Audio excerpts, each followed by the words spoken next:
After a stormy weekend, the Marlins and Anibal Sanchez are hoping to straighten things out. The Nationals are racing into South Florida. Of course, Ryan Zimmerman can be a handful, but hey, he's got a new running buddy. Jason Worth now calls the Beltway home. Nats and Fish.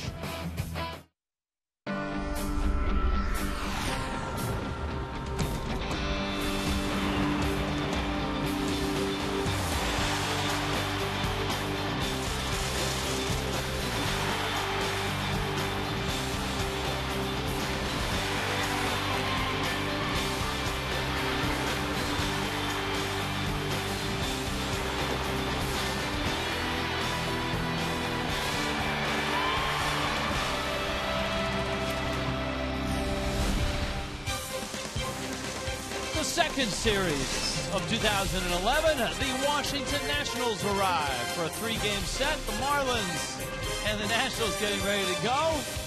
The Fish trying to bounce back, and the Nationals trying to bounce back. Both teams went 1-2 for their season opening weekend series. First look at a new look Nationals team. Anibal Sanchez makes start number 1 for the Fish. Hi, everybody. Rich Waltz along with Tommy Hutton. It's an email and Twitter Tuesday tonight, so you can be part of the show as well. And both teams, Tommy, really want to get the taste of last weekend out of their mouth. Yeah, absolutely. I think the Marlins, the fact that they open at home, you get that first series out of the way. You have the day off to kind of settle into your apartment, wherever you're going to live in South Florida.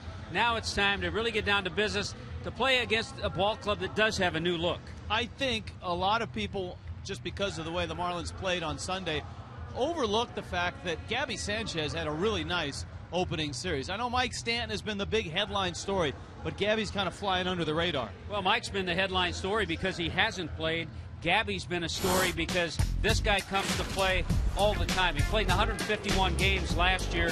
He led all Major League rookies in doubles, RBIs, extra base hits, and total bases. Hit 19 home runs last year, 85 RBIs. He's gotten off to a terrific start. And one thing, in talking to his hitting coach, John Maley, he's a grinder at the plate. He gives you a good at-bat all the time. John Maley had a great line about Gabby Sanchez. He said he does not take a pitch off. Doesn't take a pitch off. That means every pitch he's grinding at the plate, and that's why he's gotten off to a good start. This is the debut for both starting pitchers, Jason Marquis and Anibal Sanchez. For Sanchez, if he can follow up on his numbers last year, the Marlins will be very happy. And if he can follow up on his numbers against the Washington Nationals. Sanchez 5-0 in his career against Washington with a 2.28 ERA. Tough year last year for the veteran Jason Marquis. He had bone chips removed from his elbow. He's healthy. Everybody tells us he's throwing pretty well. So it's Marquis and Sanchez. Nationals and Marlins meet for the first time this year.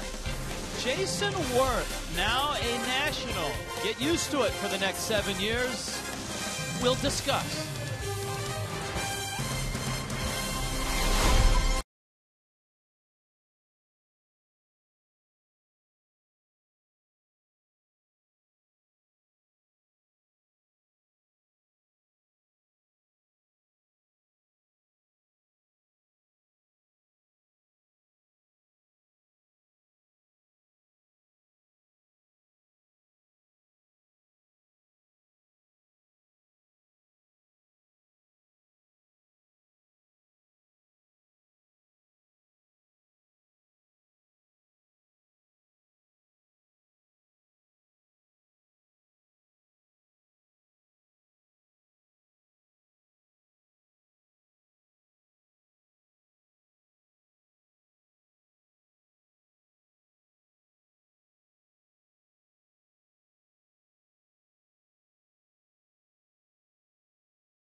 Baseball night in South Florida as the Fish and the Nationals get ready to go.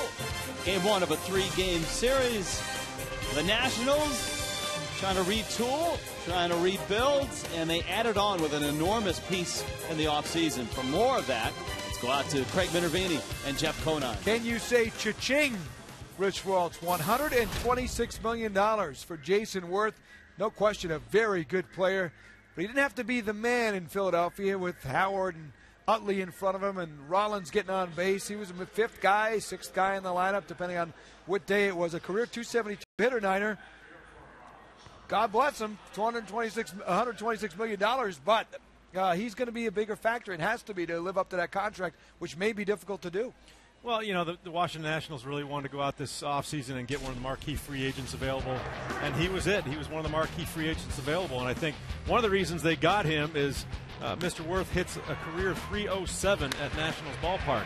So they're probably, you know, you only saw them 18 times a year before this year, which are only 9 home games. But now they get him for a full 81-game schedule, and that could really mean a lot of runs. Another thing they got him for is his patience. He's 4.37 pitches seen per at-bat, ranked third in Major League Baseball. So he really works his at-bats. He's a high on-base percentage type guy. He does everything really well. You know, he's a good outfielder. He's a good base runner. He steals bases. He works the count. He's hitting for average the last few years. He can hit you 25, 30 home runs. So he's kind of a complete package. You know, is he worth it? We don't know. I mean, time will tell. But I think it was a great signing for this team. Veteran presence they're going to have at 31 years old. It's going to be 38 at the end of this contract. You know, we'll see what happens there. But I actually got to play with him. He was a first-round pick for Baltimore when I was in Baltimore. Right? And he's a gamer. He goes out there and he plays hard every day. That's what you like to see for that.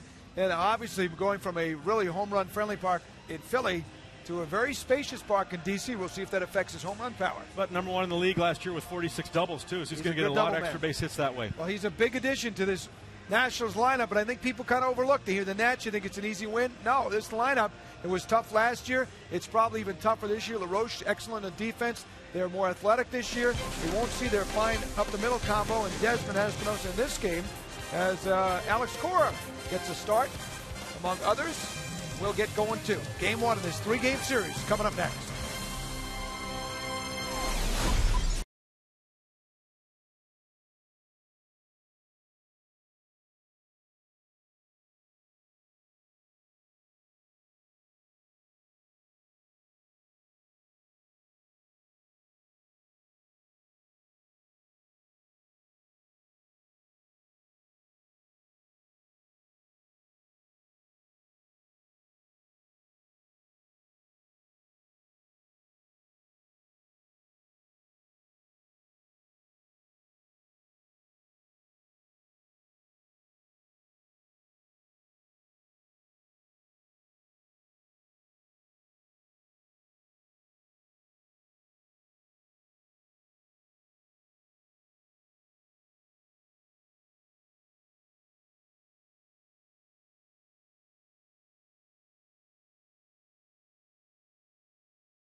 Jerry Hairston gets set to climb into the batter's box. There's a look at Anibal Sanchez. His numbers last year, he led the Marlins in innings and starts. A nifty ERA, 13-12. As Tommy has pointed out, against the Nationals, he has been dynamite. And Hairston takes a fastball up. Jerry Hairston getting the start at second base. Jim Riggleman, the skipper of the Nationals, taking this ball game as a chance to give his middle infielders the night off. Donnie Murphy gobbles up a ground ball, fires it across in time, and there's one out. So there's no Ian Desmond, there's no Danny Espinosa. Instead, it's Hairston. Jason Worth coming plateward now. Ryan Zimmerman, followed by Adam LaRoche. He's another new National this year. Mike Morse is a local guy. Rick Ankiel, also a local kid here in South Florida. Wilson Ramos will do the catching. Alex Cora, the shortstop. And Jason Marquis is on the mound. And here is Worth, who was 4 for 12 in the opening series. The Nationals lost 2 of 3 to the Atlanta Braves. Sanchez fires a fastball for a strike. Rich, I don't know if Jason Worth was excited to face Anibal Sanchez. Maybe he's feeling with a different uniform that he's wearing it might help, but just 2 for 19 in his career against Sanchez. Sanchez, as you've pointed out, he's 5-0 and an ERA of 2.28 in 13 starts against the Nationals. And there are some individuals, and Worth obviously wasn't part of that, being a Philly. 0-2 coming. Wow. 95. Wow, 95 from Anibal Sanchez. You don't see that too often. He just blew away Jason Worth. Marlins defensively tonight. Well, we'll check it out. There's Lomo and Coughlin and Emilio Bonifacio in the outfield. Donnie Murphy back in there in the starting lineup. Hanley and Infante up the middle. Gabby Sanchez at first, and John Buck will be handling Anibal Sanchez. Zimmerman takes a fastball that's in. Here's a look at that last pitch to Worth. Free and easy is Sanchez throwing, and he threw a fastball 95. You don't see that too often from him. Zimmerman takes a slider down low. Jeff Conine pointed out on Marlins Live that for Sanchez, he started the year last year at about 91, 92 with his fastball, but by the end of the year was up in the mid-90s, 95.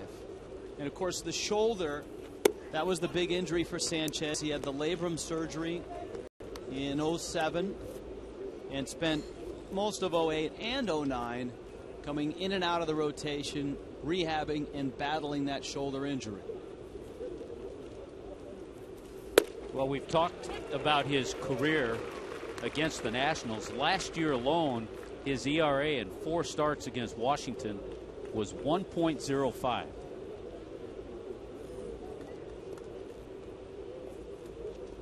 Three-one coming to Ryan Zimmerman, and he takes inside. He is aboard. Zimmerman really hasn't had a lot of help around him in his career. He did have Adam Dunn for a while, but Dunn is gone. Replaced at first base for Jim Riggleman by a better glove, maybe obviously not as potent a bat, in Adam LaRoche, and it's LaRoche that stands in with Zimmerman at first. Jim Riggleman has managed the Padres, the Cubs, Seattle, and just 1 year on his contract here in Washington.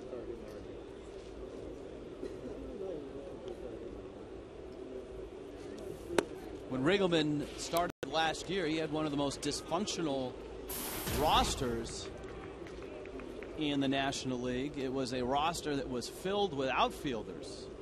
Didn't have a lot of versatility. This is a much better balanced roster for a manager to work with. Yeah, he's excited about the roster. Much more athletic is the way he put it.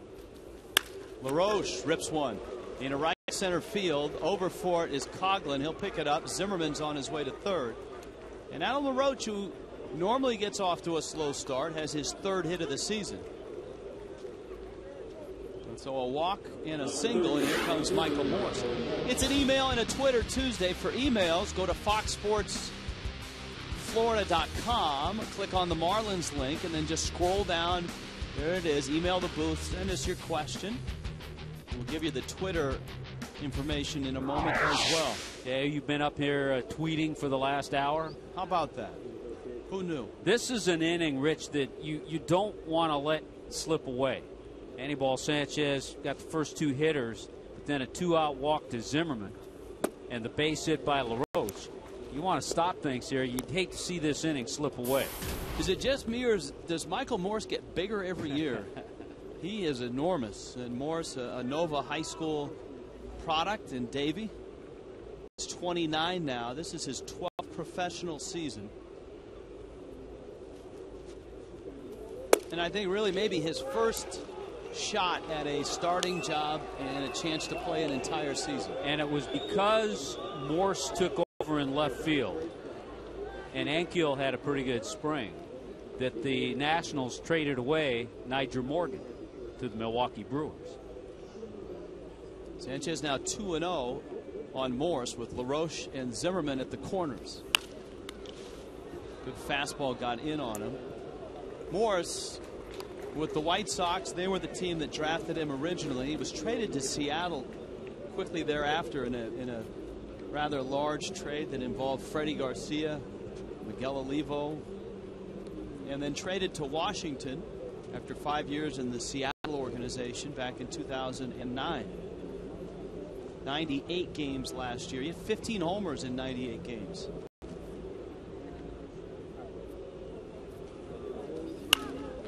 Lines it into left field, the base hit, and the Nationals score first. The 2-out walk gets to Anibal Sanchez. You could almost say Morse is maybe out of the mold. Maybe not with the injuries that Jason Worth had, but a late bloomer like a Jason Worth.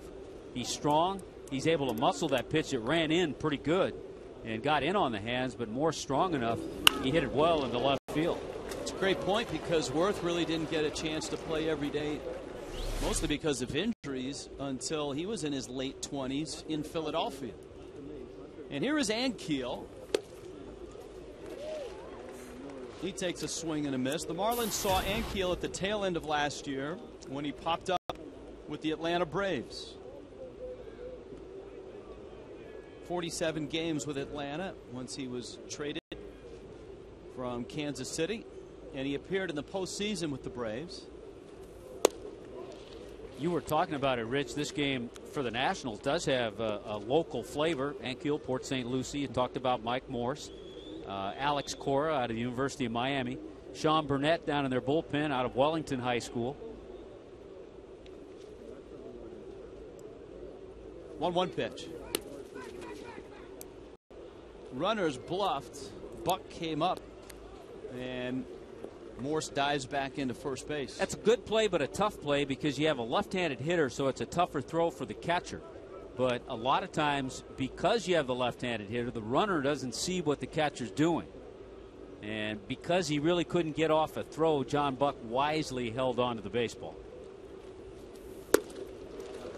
Live fastball there. Fastball command for Sanchez was not there in the at-bat for Ryan Zimmerman, and Sanchez had 2 quick outs. Hairston bounced out. Worth punched out on 3 pitches. But walk to Zimmerman and singles by LaRoche, and Morse is 2-2 on Ankiel. Change up. Coughlin's going to have to go a ways to get this one, and he dives and makes the catch. Chris Coughlin in left center field. Stuck the landing and held the ball.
español oprimiendo el botón del zap.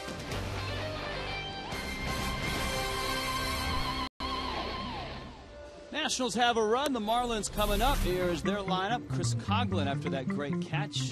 Omar Infante's at second. Hanley Ramirez at short. No Mike Stanton. Marlins are hoping by the weekend Stanton will be back in the lineup. He is available to pinch hit. So Gabby's in the cleanup spot. Lomo in left. John Buck will do the catching. Donnie Murphy back in the lineup.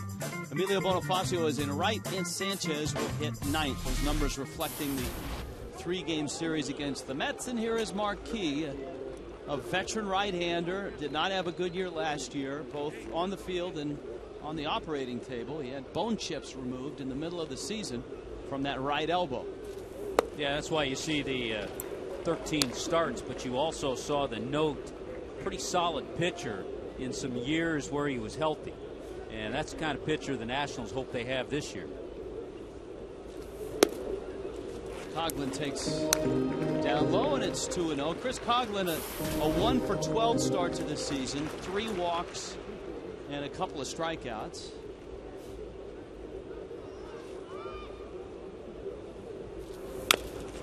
And he pulls that ground ball foul down the first base line.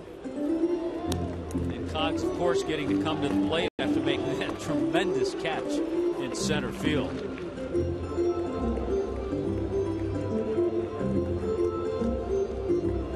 Well, he's shown us in 3+ games, Tommy, that he has the athleticism to play center field. He has the foot speed. He's a faster runner than Cody Ross. The question is, can he get the breaks and take the routes? That was a very good route on that ball. Because that ball off a changeup was hit well by Ankiel. And that ball's hit well off the bat of Coghlan. Chris around first. He's digging for second. Worth has a good arm. And Coghlan is just in there. Cogs is probably not running at 100% quite yet. He's close. But Worth went into the corner and came out with a great throw. Well, his ball is crushed on a beautiful swing by Chris Coghlan. Worth is able to get over. He kind of circles, gets a nice route to the ball, and then comes up with that strong arm. Makes it a lot closer than I thought it would be at second base.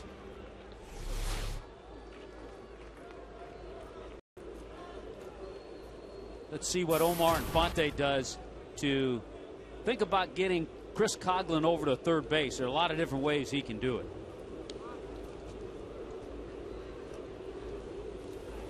Marquis to the plate, and Infante fouls it off. 3 for 12 was Infante in that Mets series. Marquis is a guy, a veteran certainly, but all throughout his career he struggled against the Marlins, and obviously the names and the faces and the bats have changed while he's been in the big leagues. But his career ERA is 6.62 against the Fish. There's a nice bunt. Zimmerman charging, gloving, and throwing quickly. And Infante will have a sacrifice, and that puts the onus on Hanley to drive in the run. First time swing by Infante, a great jump there by Ryan Zimmerman. After the swing, Omar decides, all right, this is the best bet. Let me drop down a bunt. Zimmerman, you talk about jumps from outfielders, jumps when you're stealing a base. That was a jump by a talented third baseman to get to that bunt quickly and make the play. Zimmerman won a Gold Glove in 2009. So here's Hanley. You can see the infield is back. So a ground ball here produces a run and ties the game. And Coghlan just waiting at third base. Hanley has yet to drive in a run this year. 3 for 14 in the Mets series. Marquis gets a strike on the inside part.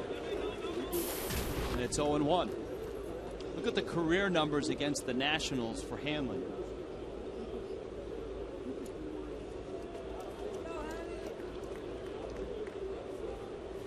And Hanley's one of the guys that has had individual success against Marquis.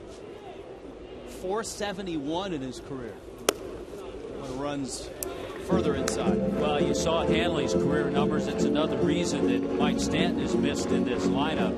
Mike, in his brief time with the Marlins, 380, 5 home runs, 11 RBIs against Washington. Stanton available to pinch hit. Marlins are hoping by the weekend he's back in the lineup. Hanley lays off that one, and now it's 2-1. Marquis trying to work Hanley inside. Got a lot of pitches, bone chips. We talked about them being removed in 2010. He has all 4 pitches, and when he comes to the plate, he's a left-handed hitter. He's a very good hitter. Let's see when Hanley gets 2-1. Lines it out of play. Right now, you get a feel and you look at hitters. In the series against the Mets, there were a number of at-bats that it just looked like Hanley's timing wasn't quite there yet. He was late on a lot of pitches. Not quite on that one, behind that one a little bit. So sometimes it takes a game or 2 or 3 to get in that groove that you want to at the beginning of the season. Everything has been straight to Hanley so far. That one had a little bend to it, and Hanley thought it was in. Bill Welke is the home plate umpire. I think Fox Tracks will have this pitch off the plate. I don't think it's a strike. That's well off. Well off the plate. It did move. It was kind of a two-seamer. It was 86 miles an hour. Hanley has a beef. Unfortunately, it came with a man at third and less than 2 out. So a generous strike for Marquis, and here is Gabby. And that's a strike. It's Wilson Ramos behind the plate and not Pudge. Well, what a great start for Gabby Sanchez. 6 hits, 3 doubles in that series against the Mets. Pulls that one foul. And quickly it's 0-2. Nationals line up this way defensively. Yeah, they have some changes. Jim Riggleman wanting to get some guys in the lineup. Morris, Ankill, and Worth in the outfield. Zimmerman and LaRose at the corners. Up the middle, Alex Cora, Jerry Hairston Jr. And as Rich just pointed out, Wilson Ramos behind the plate. So we're not seeing Ian Desmond at short. Danny Espinosa getting a night off. Gabby drives that ball to left field, hits it pretty well. Morse feeling for the wall, leaping and making the catch. So the Marlins got a runner to third with 1 out, but couldn't get him in, and it's 1-0.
Sanchez in the first. In the second, Wilson Ramos takes a strike. Ramos to be followed by Alex Cora, then Jason Marquis. Ramos, a guy that the Nationals are very high on, and they are hoping he will be their everyday catcher this year. Bangs one into center field. He had 3 hits in his Nationals debut, and he opens up with a single to center. He was a top prospect for the Minnesota Twins when Joe Nathan went down and the Twins needed a closer. Matt Capps went from Washington, and Ramos is the guy that the Nationals got back. Yeah, the Nationals are stocked pretty well. They also have in the minor leagues, he's had some injury problems. He's healthy now, is Jesus Flores.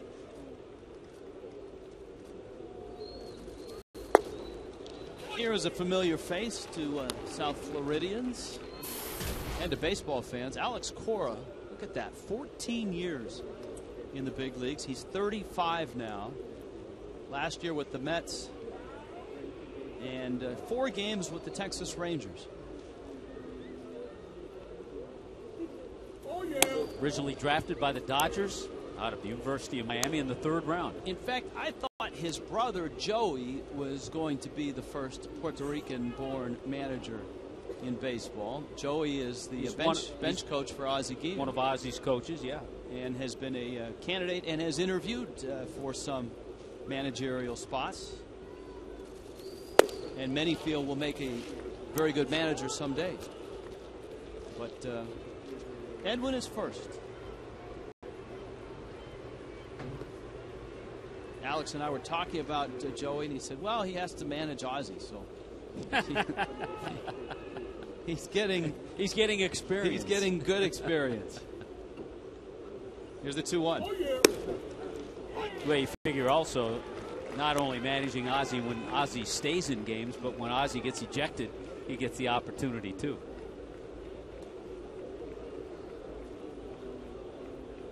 2-2. Sanchez got the first 2 outs of the first, but a 4-pitch walk to Zimmerman. Adam LaRoche and Michael Morse followed with singles to knock in a run. Sanchez got 2 outs on 5 pitches in the first inning. Then it took him 16 pitches to finally get that 3rd out, and a great play in center. There's a looper. That's trouble. Morrison comes on. It falls in front of him. And now the Nationals are set up with runners at first and second. And Marquis will be in a bunting mode. All right, let's throw out the year's first email on an Email Tuesday. And we're available on Twitter at FS Marlins on Twitter. If you want to lob some questions our way. First one, there you go. That's how you do it. Webpage, FoxSportsFlorida.com. Click on the Marlins link. Go down to the email, the booth icon. This is from Scott in New York. Missed you guys over the off season. I found myself imagining rants from Tommy when I encounter incompetence in everyday life in the off season. Marquis takes outside. Here's a question I'm sure is on a lot of people's mind. Nicholas has this. Is Murphy going to be the everyday third baseman? Why not move Coghlan back to second and play Infante at third at this point? Well, at this point, you spent all of spring training, part of it Chris Coghlan was injured, all of it with him in center field learning how to play that position. And to all of a sudden make a move and bring him back to the infield after he hasn't played there since college would be a tough transition. Well, the question is, if you move, here's a look at the catch Coghlan made. If you moved Coghlan from center to the infield, or you, and there are a lot of things. There's a lot of variables. Omar Infante's a second baseman. He plays the other positions, but he is a second baseman, can turn double plays. Strong bunt, and Murphy's going to go to first base. I think what happens, Tommy, is everybody assumes that Coghlan can walk in and play on the infield in the big leagues. And the Marlins, I don't know, agree with that. I don't know that it would take a lot of work for Coghlan to get up to speed to play in the infield. Now, he was an infielder in the minor leagues, but he wasn't a great one. And that's the reason he ended up in left field. And it's also something maybe we could discuss when we have Larry Beinfest on. Marlins president, vice president of baseball ops, coming in to check in with us. So file that one away. Write that one down. All right. Well, if you have questions for Larry Beinfest, email them our way, tweet them our way. Here's Hairston now, top of the order. Middle infield is back, and the Nationals have runners at second and at third.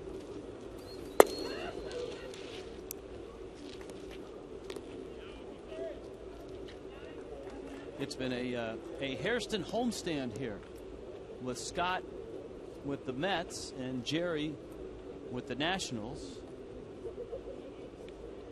Jerry will be 35 in late May. He has spent 14 years in the big leagues. Both Hairstons.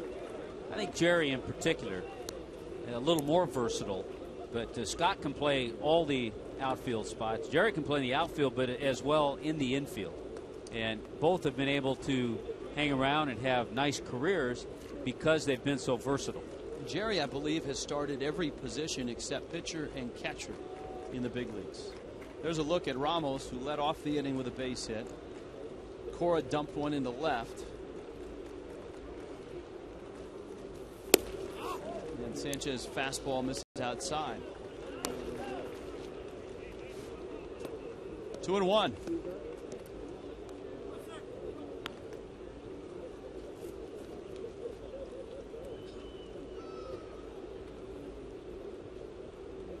Randy St. Clair, who was the former pitching coach for the Nationals as well as the Expos. Steve McCaddy is now the pitching coach with Washington. Slider, and it's up into the seats. The count evens at 2-2. How the emails looking, Rich? Good. I'm waiting for this at bat to fire one. All right. Back out. You can't. I know you have to pick your spots. It's hard to do it with 2 strikes and runners at second and third. This is first email Tuesday of the year. Got to pace yourself. We got to get our timing down. Kind of like handling.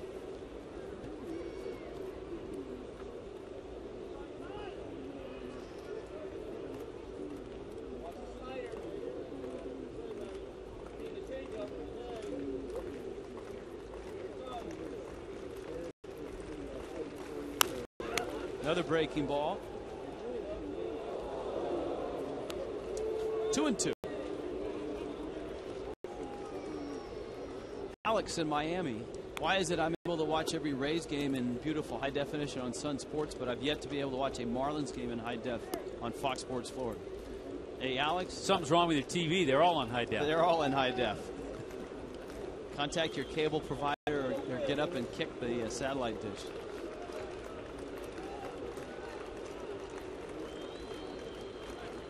And of course, in this day and age, whether you're DirecTV, Dish Network, or wherever, there's oftentimes a standard def channel and a high def channel for the same channel.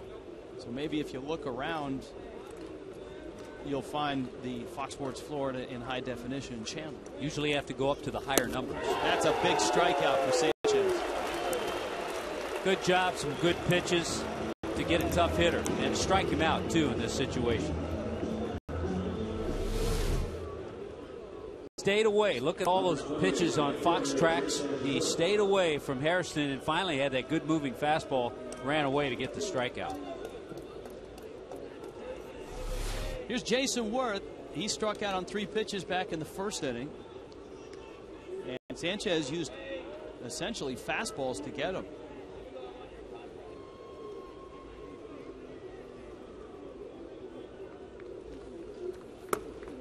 One of the things that you hear opposing hitters say about facing Sanchez is that he has a hard time throwing the ball straight.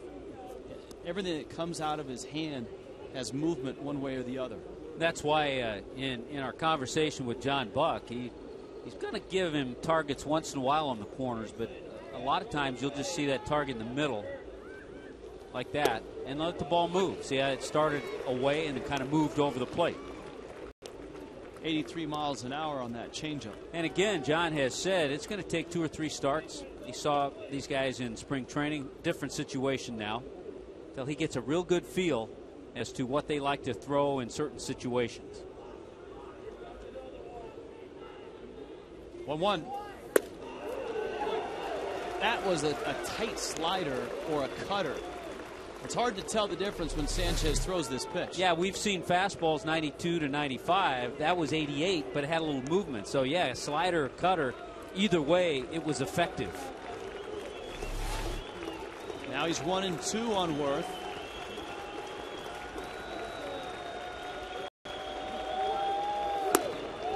Didn't bite on the high fastball. It's 2-2. Jason Worth will be 32 in mid-May. Spent 4 years with the Phillies.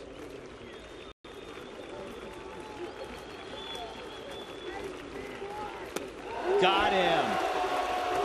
Buried an off-speed pitch. Sanchez strikes out Worth. The Nationals leave a couple in scoring position.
By Toyota, moving forward by AT&T, by Viagra, by Sonic. Right now it's Sonic. You can get your hands on 4 new premium beef hot dogs, now just $1.99 each.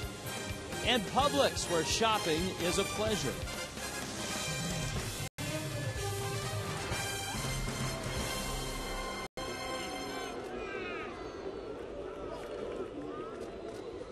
Logan Morrison stands in, and Morrison takes inside a fastball. And Morrison, Buck, and Donnie Murphy for the Marlins here in the second. Marlins got a leadoff double by Chris Coghlan, moved him to third. But Jason Marquis struck out Hanley Ramirez, and Gabby Sanchez hit one to the wall in left field. And Marquis escaped. This ball club, the Marlins, were 13-5 against last year, 39-14 against the Nationals over the last 3 years. Domingo in Doral has an email that says, why not hit Morrison second with the left-handed bat protecting the runner at first, as well as being a great contact hitter? What do you think? Now, because you're hoping to get a little more power and production out of Logan Morrison as his career goes on, and you also have an ideal number 2 hitter in Omar Infante, even though he is a right-handed hitter. You're not going to steal a whole lot of bases with Chris Coghlan, so it's not that important to protect the runner and maybe give him a chance to steal. By the way, if you have a chance on Sports Illustrated's website, si.com, John Heyman's column about the weekend that Logan Morrison had is a terrific read. And Marlin fans are aware of the passing of his father, but it goes a little more in depth about what happened this offseason to Morrison, to his family, and the weekend that he had here, and the emotions that he went through this weekend. A terrific read if you have a chance. John Heyman, SI.com. Who we saw was in town, and of course the home run on opening day. So I guess what you're saying is Morrison profiles more as a guy down in the order, or maybe at some point a number 3 hitter. Absolutely. He's a guy that, and keep in mind, Logan Morrison's only 23. And down the road, you could see him fitting either in the number 3 spot or maybe a number 5 spot where he could be productive and drive in runs. 3-2 coming. Morrison drives that one to left field and deep and gone. It snuck out. And Lomo goes deep for the second time, ties the game. And let's see if he gives the Coast Guard salute when he hits home plate. Yep. There it is. Keep in mind, last year, after his call-up in 244 at-bats, Logan Morrison hit 2 home runs. This one's number 2 already on the season and gives you an idea of the kind of power he has the other way. He just finds the right spot, too, out there in that wall. That little spot that comes down a little bit and snuck it in perfectly.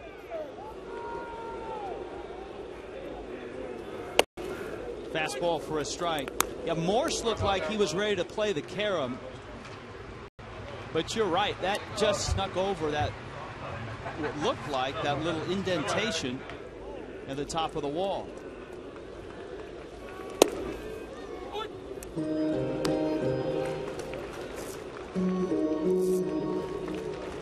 Scott Cousins pointing it to Morrison. I suspect Morrison never saw it leave. I'll bet you he had his head down thinking double.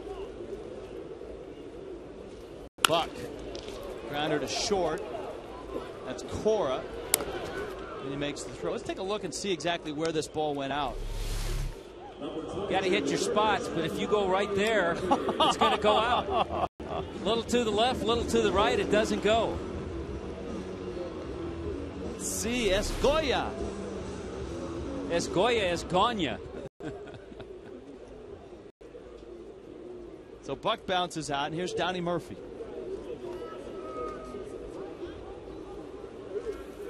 Marquee fastball in. Do you think that pitchers, knowing that Murphy went through the wrist surgery and just got hit on the hand, are going to bust him in? I wouldn't be surprised. It's something that pitchers will try to exploit. They know there's an injury. There's another pitch that ran in. And it's going to be Morse there to make the catch. So there are 2 outs. Emilio Bonifacio coming up. The new Marlins Ballpark sales headquarters, a great place to stop in and get a sneak peek at the gorgeous new ballpark going up right next to it. You can explore an actual ballpark suite, see all the new amenities, and experience a 3D view from any seat in the ballpark. 1-877-411-2012. Make an appointment, get down to the new sales headquarters. We were told in spring training the Marlins are hopeful that by August or September, fans will actually be able to go into the ballpark and look at seat location. But obviously, with all the construction, the roof and all that, can't do that now. Bonifacio bounces out. Lomo goes deep. Marlins have tied it. It's 1-1.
The Florida Marlins may not be reproduced or retransmitted in any form. Accounts and descriptions of this game may not be disseminated without the express written consent of the Marlins. Zimmerman takes a breaking ball from Sanchez. I think that's the first curveball that Anibal has thrown in the ball game. We've seen some nice sliders or cutters. We've seen the fastball jump up to 95, and we've seen some effective changeups. We see a rocket off the bat of Zimmerman. That might sneak out, and it does. Right in Gonzo's corner, that's a home run. Zimmerman pointing up, asking the umpire, and it is indeed a home run. Zimmerman's first of the season, and he leads off to third, finding one of the nooks. Or would that be a cranny out there? Yeah, it would be a cranny, and it really didn't sneak out. He hit that ball really hard. What a talented player Ryan Zimmerman is. Last year, hit 25 home runs, hit 307. Zimmerman seems like he's been around forever. He's in his 6th year, and he's 26 years old. Yeah, he was on the fast track out of the University of Virginia when he was the 4th overall pick. Now LaRoche, he's singled back in the first. You know, it's something that Anibal Sanchez did really well last year, and that's keep the ball in the ballpark. He allowed, with pitchers with 25 starts or more, he allowed the 4th fewest amount of home runs. He allowed 10 home runs all year. Of course, number 1 on that list, Josh Johnson, allowed 7. Chad Billingsley of the Dodgers allowed 8, and Jaime Garcia, the Cardinals, allowed 9. Sanchez also kept that workout and diet regimen that he started last offseason, which took him from about 225, 230 down to 200, 205. And he checks in 6 feet, 205 at the start of this year.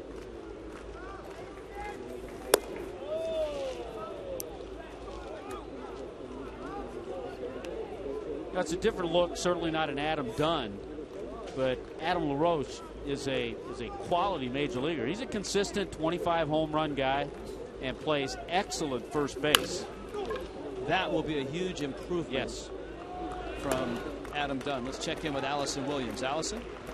Hey guys, the Nationals once again with the big number 1 overall pick, this time taking Bryce Harper, who did everything he could pretty much to fast track his route to the majors. He left high school early, got his GED, enrolled at junior college so they could draft him this year, made him the number 1 pick, signed him to a 5-year deal, and then he went and took some BP at Nationals Park. He hit 12 balls over the fence, including 1 to the 3rd deck.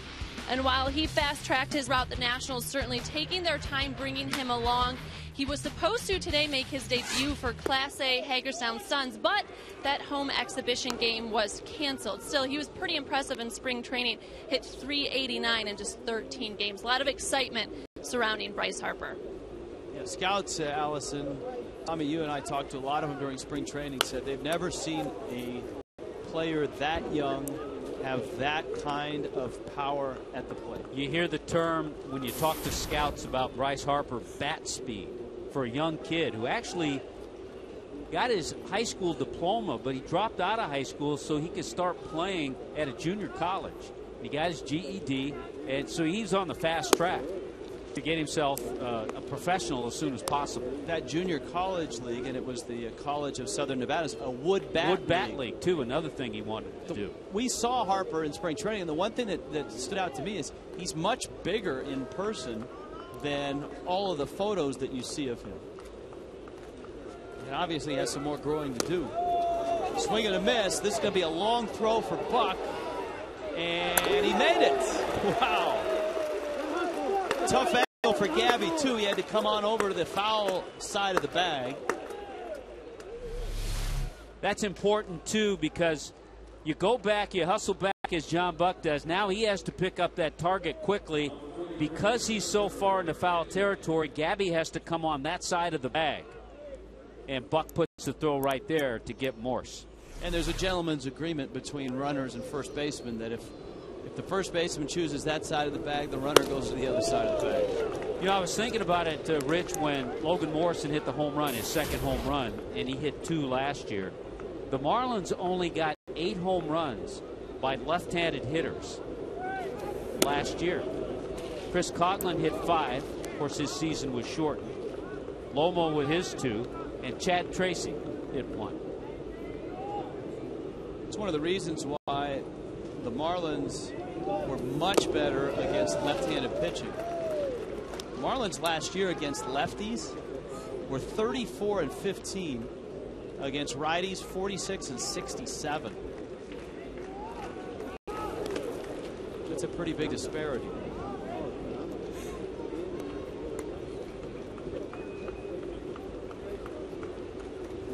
Two and two to Ankiel. He hit the ball in the left center that Coghlan made a terrific running, diving catch on. Second time we've seen Coghlan leave his feet and come down with the ball this year.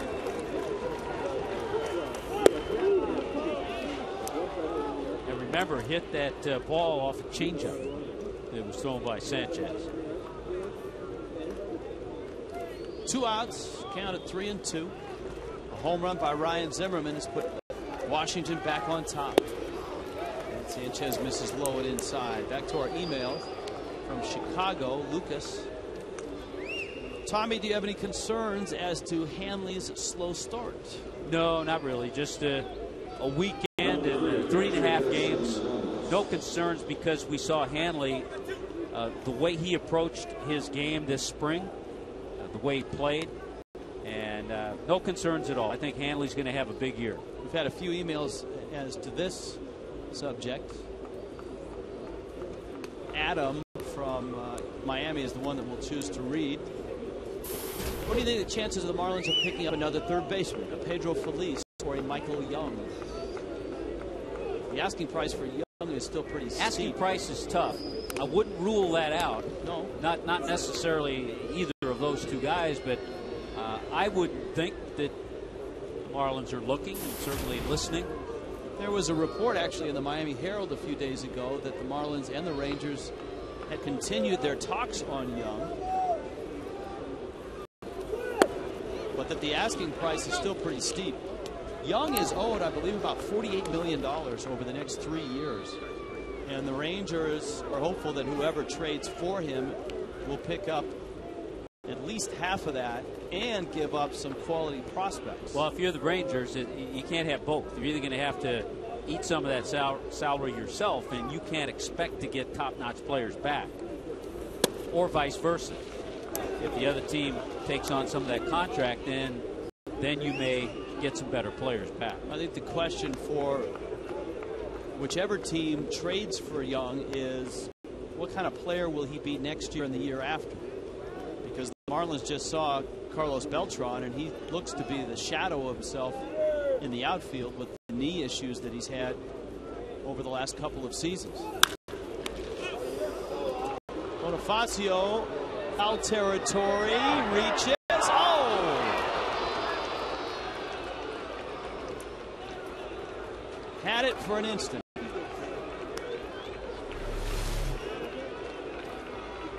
Trying to time it, he gets to that wall, reaches in, and couldn't quite get there. A little bit off the end of the glove. Good effort by Bonifacio.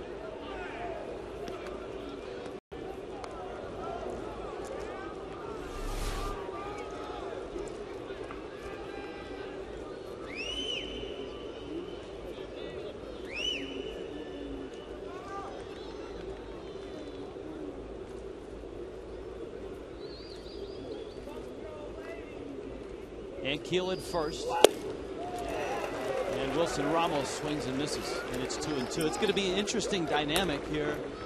The Nationals essentially have been alternating Pudge and Ramos behind the plate. 2 or 3 weeks down the road, I think the Nationals are hopeful that Ramos is going to be catching 2 out of every 3 days. What an outstanding opportunity for a 23-year-old catcher to be tutored by Pudge Rodriguez. Runner on the move on the 2-2 pitch.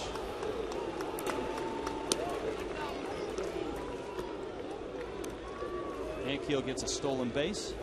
I think Jim Riggleman, in talking about his club, more athletic. There's an example right there. He's able to put plays like that on, have some guys running a little bit. Wasn't able to do that with Adam Dunn. No, there was more lumbering than running. I will tell you what, though, Dunn is a nice addition to the White Sox. Ramos up the middle, and Sanchez saves himself and saves a run and flips it over to first. Ryan Zimmerman leads off with a home run, and the Nationals have put 2 on the board early and have a 2-1 lead.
Nationals, let's check in with Craig Minervini. Craig?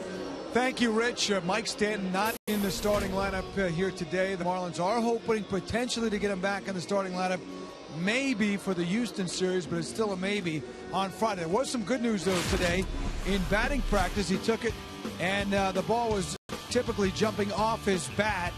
The mild hamstring was revealed in an MRI yesterday. Edwin Rodriguez told me today he's about 65 to 70% in terms of that left hamstring. He did jog for about 8 minutes with the supervision of trainer Sean Cunningham, and I did ask Stan afterward how it went. He said, better than I thought. But right now, the Marlins are thinking about maybe as a pinch hitter in this series and even as a last option, because if it didn't get much better by the weekend, then they had the chance to DL him and retro it back, so they only would have really out of the lineup for a few more days after that. But we'll have to wait and see. I'll tell you what, though, everybody was watching his batting practice, and Wes Helms said after one of those shots, hey, that one landed about a minute later. Guys. Aníbal Sanchez bounces out. That's probably the only time you'll ever hear the word retro used in the same sentence as Mike Stanton. Rich, I think a little concern, here's a 21-year-old who has had some injury issues. He had some back issues last year, and of course this spring, the quad pull, some issues with his knee, and now the hamstring. So the key for the Marlins is to try to get Mike Stanton healthy and keep him out there on the field so we can all watch those prolific home runs that he can hit. Hairston makes the play, fires on over to first. And so there are 2 outs. Here comes Infante. Our producer John Salzer is excited about this. The Orange and Blue Spring Football game, brought to you by Scott's, will air live on Sun Sports Saturday at noon. You can see the Gators take on the Gators. Spring practice. For more on Gator Spring football, log on to foxsportsflorida.com.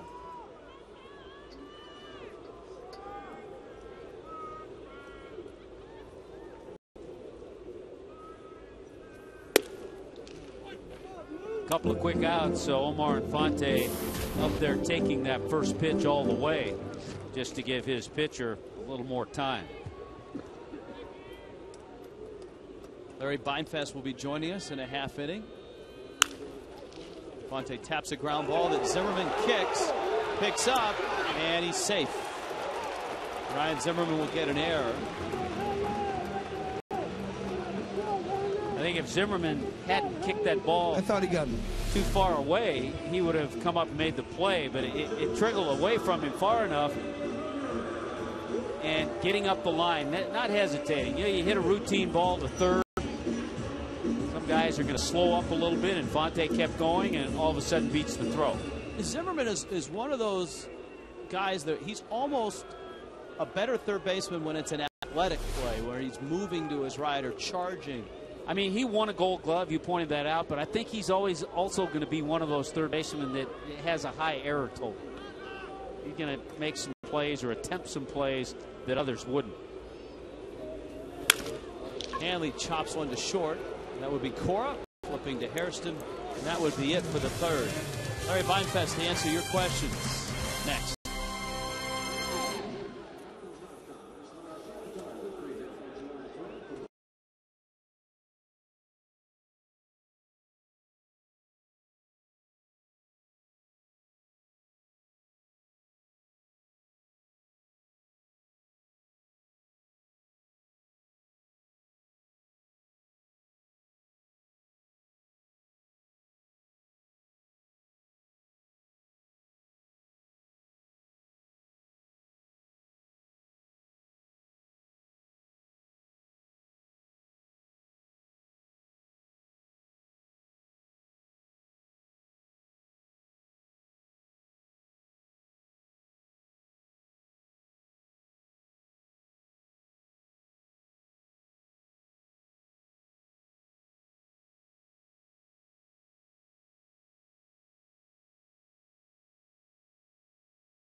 It's in the fourth, and Alex Cora stands in for the Washington Nationals. Jason Marquis, Jerry Hairston to face Anibal Sanchez, who has thrown an awful lot of pitches, so a first pitch out is a nice way to start the fourth.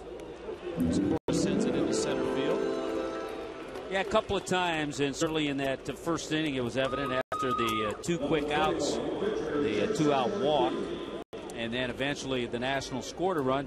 And then after the Zimmerman home run, he got a couple outs, but then walked another batter, walked Rick Ankiel.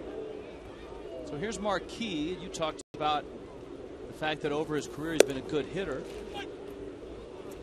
Has a grand slam and 5 home runs in his career. He had a year in 2005 when he was with St. Louis. He hit .310. He had 27 hits. And he was used as a pinch hitter at times. That's got to be a Silver Slugger award, I would think. Which for pitchers is one of the most coveted awards. That's Dontrell-like. You get a couple of good hitting pitchers. We'll see Livan Hernandez tomorrow night. Livan Hernandez making his 78th start against the Marlins in his career, or so it seems. That's amazing. Actually, only 31, to be exact. Yeah, well, sorry, I fudged. Here's the 0-2. Didn't get much on it. Hanley makes a running catch. So there are 2 outs. Our AT&T trivia question.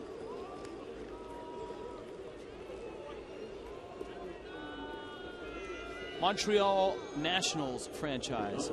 Which pitcher has the most wins versus the National League East?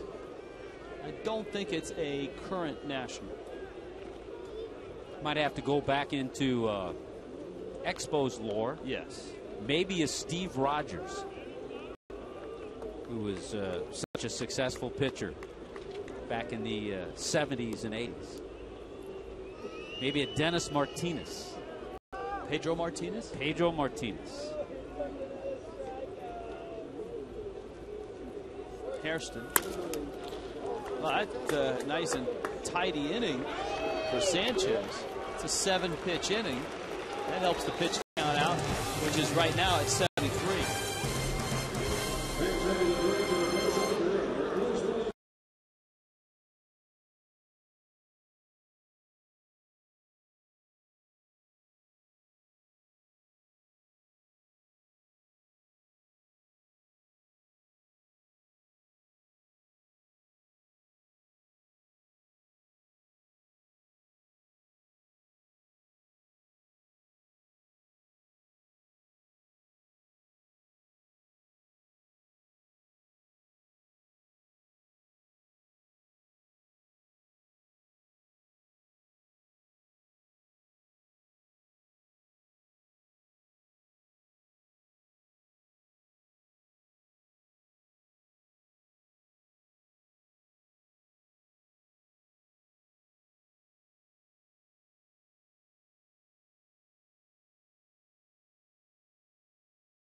It's brought to you by Checkers. Little place, big taste, and not much foam. Nice. Jason Marquis gets Gabby Sanchez, Logan Morrison, and John Buck. In the fourth in a 2-1 game, the Marlins have a pair of hits, both for extra bases. Gabby takes a spinner up for a strike. Sanchez hit a ball to the base of the wall in left field. That was in the first. The Marlins had an opportunity, a great opportunity, to get on the board in the first. Chris Coughlin leadoff double. Nice sacrifice bunt by Omar Infante, but then Hanley Ramirez was rung up on a borderline call. Marquis got a big strikeout there, and Sanchez flied out to left. 0-2 now. Fastball tattooed, and Zimmerman picks it off the dirt. There's one out. Wow, nothing to show for two ABs, but Gabby Sanchez has hit 2 balls hard and wanted the track in this line drive out. Our Coors Light Cold Hard Blast. This is Morrison's home run. He hit it in exactly the right spot. And also gives you an indication of how Logan Morrison can hit the ball well the other way. That salute to his late father. Of course, served long and proudly in the Coast Guard. Zimmerman watches that one land out of play. His father, Tom, of course, losing his battle with cancer in the offseason. I was unaware until I read the Heyman column that the Morrison family suffered another tragedy in the offseason. Tom's brother was killed in an auto accident. So he lost an uncle as well this offseason. Wow, he hammers that ball to right field. To the wall. Worth has that strong arm. Morrison on his way, and with a face full of dirt, Lomo's got a double. The man can hit. We've seen him drive one to left for a home run, and we've seen him scald one to right field for a double. And it is our Checkers double of the game. Pitch is up, he turns on it, so it gives you an indication of how that swing differs a little bit, hitting that ball to right field compared to the one he hit to left. And he is smelling Checkers double from the get-go. Little peek over his shoulder, and there he is. Here's John Buck. Bill Morrison has a little bit different body type, but you can see at the plate his mannerisms. He does remind you of his hero, George Brett, the guy that he idolized, that he grew up imitating because of the Charlie Lau book that his late father bought him when he was 10 years old.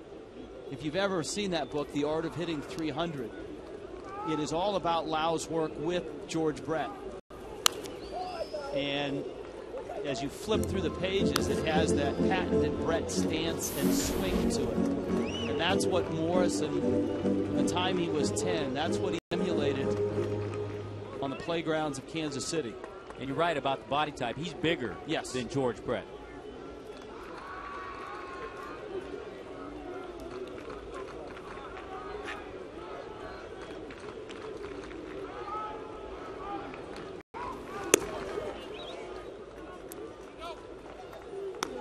Buck did not swing. Look at that. Tim Cheetah didn't even put the arms up, just kind of a nod of the head. Kind of looked at Bill Welke, the home plate umpire, as if to say, don't look down here.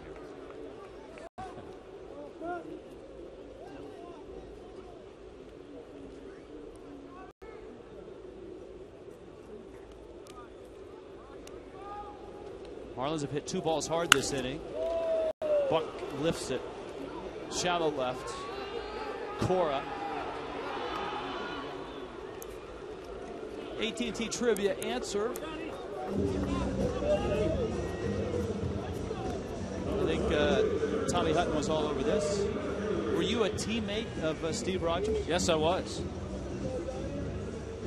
Look at that. Sometime if you like to have some fun and check out all the baseball reference and look at statistics, he was a name that a lot of people may not have heard of. He pitched in Montreal and pitched on some good ball clubs, pitched on some real bad ball clubs at times. But look at his numbers and some of the stats he threw up there. He threw very good. One of the hardest sinkers that you'd ever want to face. Here's Donnie Murphy. I think one thing that people forget about the Expos, from 1979 through 1994, the Expos had only 3 losing seasons. 79 to 94, only 3 losing seasons. And of course, that year in 94, they had a 6-game lead and were 34 games over 500 when the strike hit. And there was no World Series. They did get to 1 postseason in '81, but Rick Monday, on what will always be known as Blue Monday, hit that home run to beat them in the National League Championship Series. Marlins leave another in scoring position. It's still 2-1.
Just for Men hair color, look at the schedule. We live forward.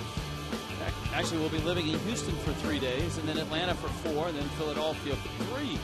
Levon Hernandez, Chris Bolstad, John Lannon, and Josh Johnson will finish off this series. You can live forward with Just for Men hair color. Jason Worth, who doesn't need hair color yet, is up there right now.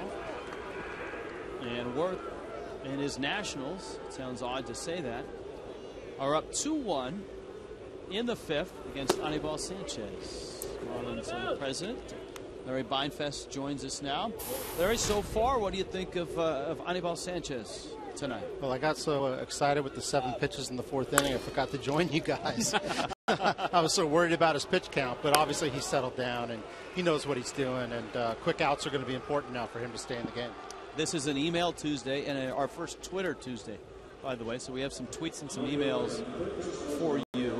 So let's start with, I really like the John Buck signing, says Lynn in Wilton Manors. What are your predictions in terms of home runs and RBIs this year for Buck? Well, based on Friday night, there's going to be a whole bunch of RBIs and home runs. But, you know, really, the signing with Buck was more about the catching and handling a young, very talented staff and leadership qualities that he brings to this team. Now, he hit home runs last year in Toronto. We expect he'll hit, you know, upwards of 20 home runs and be in the lower third of our lineup and have some production. But really, it's about the leadership and what he can do behind the plate for us. And Larry, he looks like he's really grasped that. I mean, he got video of all the pitchers even before spring training. He talks about catching the guys in the spring and trying to get their weak points and their positive points. He really likes handling the pitchers.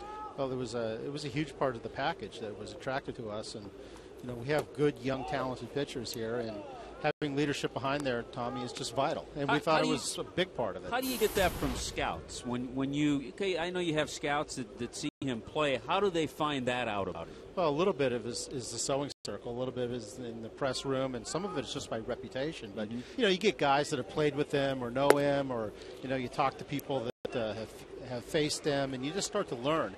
And if the stories are consistent, you start to build a picture about a guy. And all the stories were coming back the same about John, that just a stand-up guy, very intelligent behind the plate, controls the game, handles the pitching staff.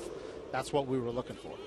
Jordan from Parkland wants to know, will the Marlins give out contracts similar to what the Rays did with Evan Longoria or a Wade Davis to someone like a Mike Stanton, a Logan Morrison, or a Chris Coghlan? Very good question, and very good players. Obviously, we want to get Big Mike back on the field.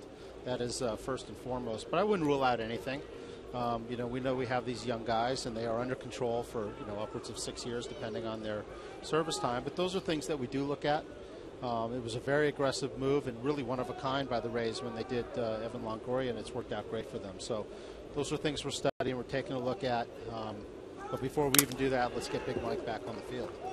This weekend is, from what Edwin said, he's hoping that this weekend, as far as a start, but only in an emergency as a pinch hitter between now and then. You know, it's been frustrating, Rich. You guys were up in Jupiter for the 6 weeks, and you know, we had that quad the first day. Now he has this, and I know he's frustrated, and we're frustrated, but he's got a long, great career ahead of him. We just want to make sure he's right. But hopefully, you know, when we head out on the road, he'll be ready to go.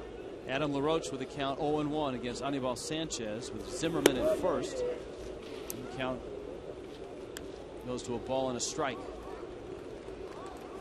Hope I didn't jinx Anibal with those quick outs and the quick inning. But, you got a quick one on Worth, first out of the inning. We need to keep it going here. Got a hopper question for you from Palm Beach Gardens after this 1-1 pitch.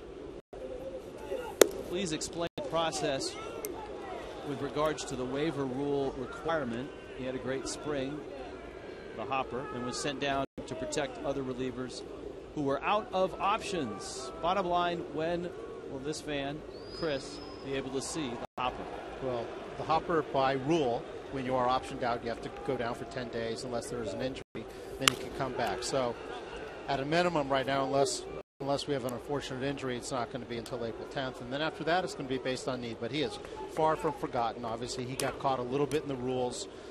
What it means when a guy doesn't have options is he has to be exposed to the other 29 teams through waivers if you want to send him to the minor leagues. We weren't prepared to do that. We wanted to keep all of our pitchers, and unfortunately the hopper had to go down. But I don't think there's any doubt that we'll see him here. A question, we haven't really addressed it tonight. How's Edward Mujica? He's fine. Okay. He's a fine, little yeah. twitch of his knee coming after a ball the other day. We've had a lot of little twitches, Tommy, here early on. It's only the fourth game, and I would like the twitches to stop and just play some baseball. Stan from Asheville, we're big in Asheville, wanted to know about the new stadium, especially for Tommy, who's so technologically up with it now. Any custom iPod or iPad ports for Tommy in the new stadium? I'm looking at Tommy's iPad right now. It's a new ballpark. Yes. Even though we call it a stadium, it is definitely going to be a ballpark, and it's all about baseball. But I don't know exactly all the technology, Rich, on my end, dealing with the baseball stuff, but it's going to be state of the art. I don't know what that means for an iPad. I'm going to have my iPad, my iPhone, all my everything. Hey, we'll have it all going. It'll all work there, so it's going to be a lot of fun. Hey, of the 30 general managers, vice presidents, player personnel type guys, how many of them use the technology, the iPads, the iPhones now? I would say that I text with everybody. Really? Yeah, some more than others, and I think everybody's embracing it as a way to do your work no matter where you are. If you're in a minor league game, I can watch our game. Let's say I'm in Jacksonville, I can pull out my iPad and watch our game, either on my phone or on my iPad. There's so many things that actually can help you in the job now, and I think most of the guys have embraced it. Do you ever get any playful texts from other general managers teasing you about a game or a trade or something like that? Not so much about that, but we'll be in meetings and stuff, and they'll have little fun remarks.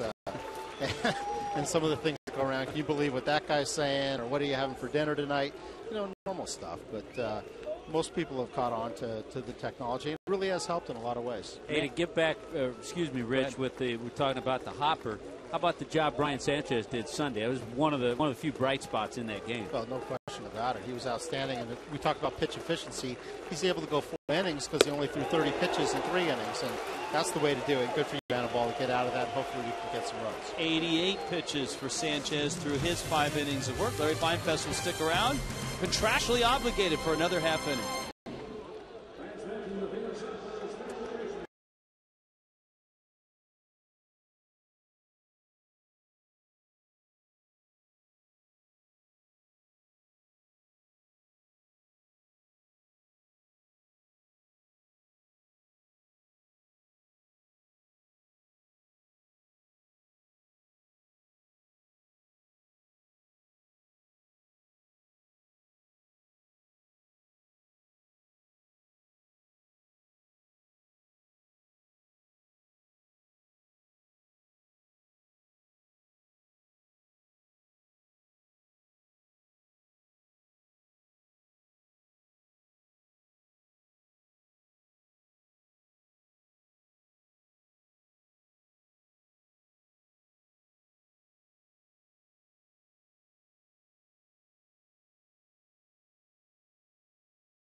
Select your seats in the new Marlins ballpark and be part of the future of Marlins baseball in Miami.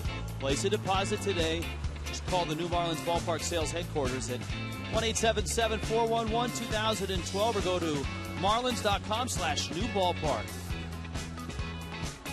Every day the progress is astounding. You get excited, Larry, when you see that? Oh, do I ever? And, when we had that little batting practice, a month and a half ago, right before spring training, it was awesome. You could just imagine, 38,000 people in there.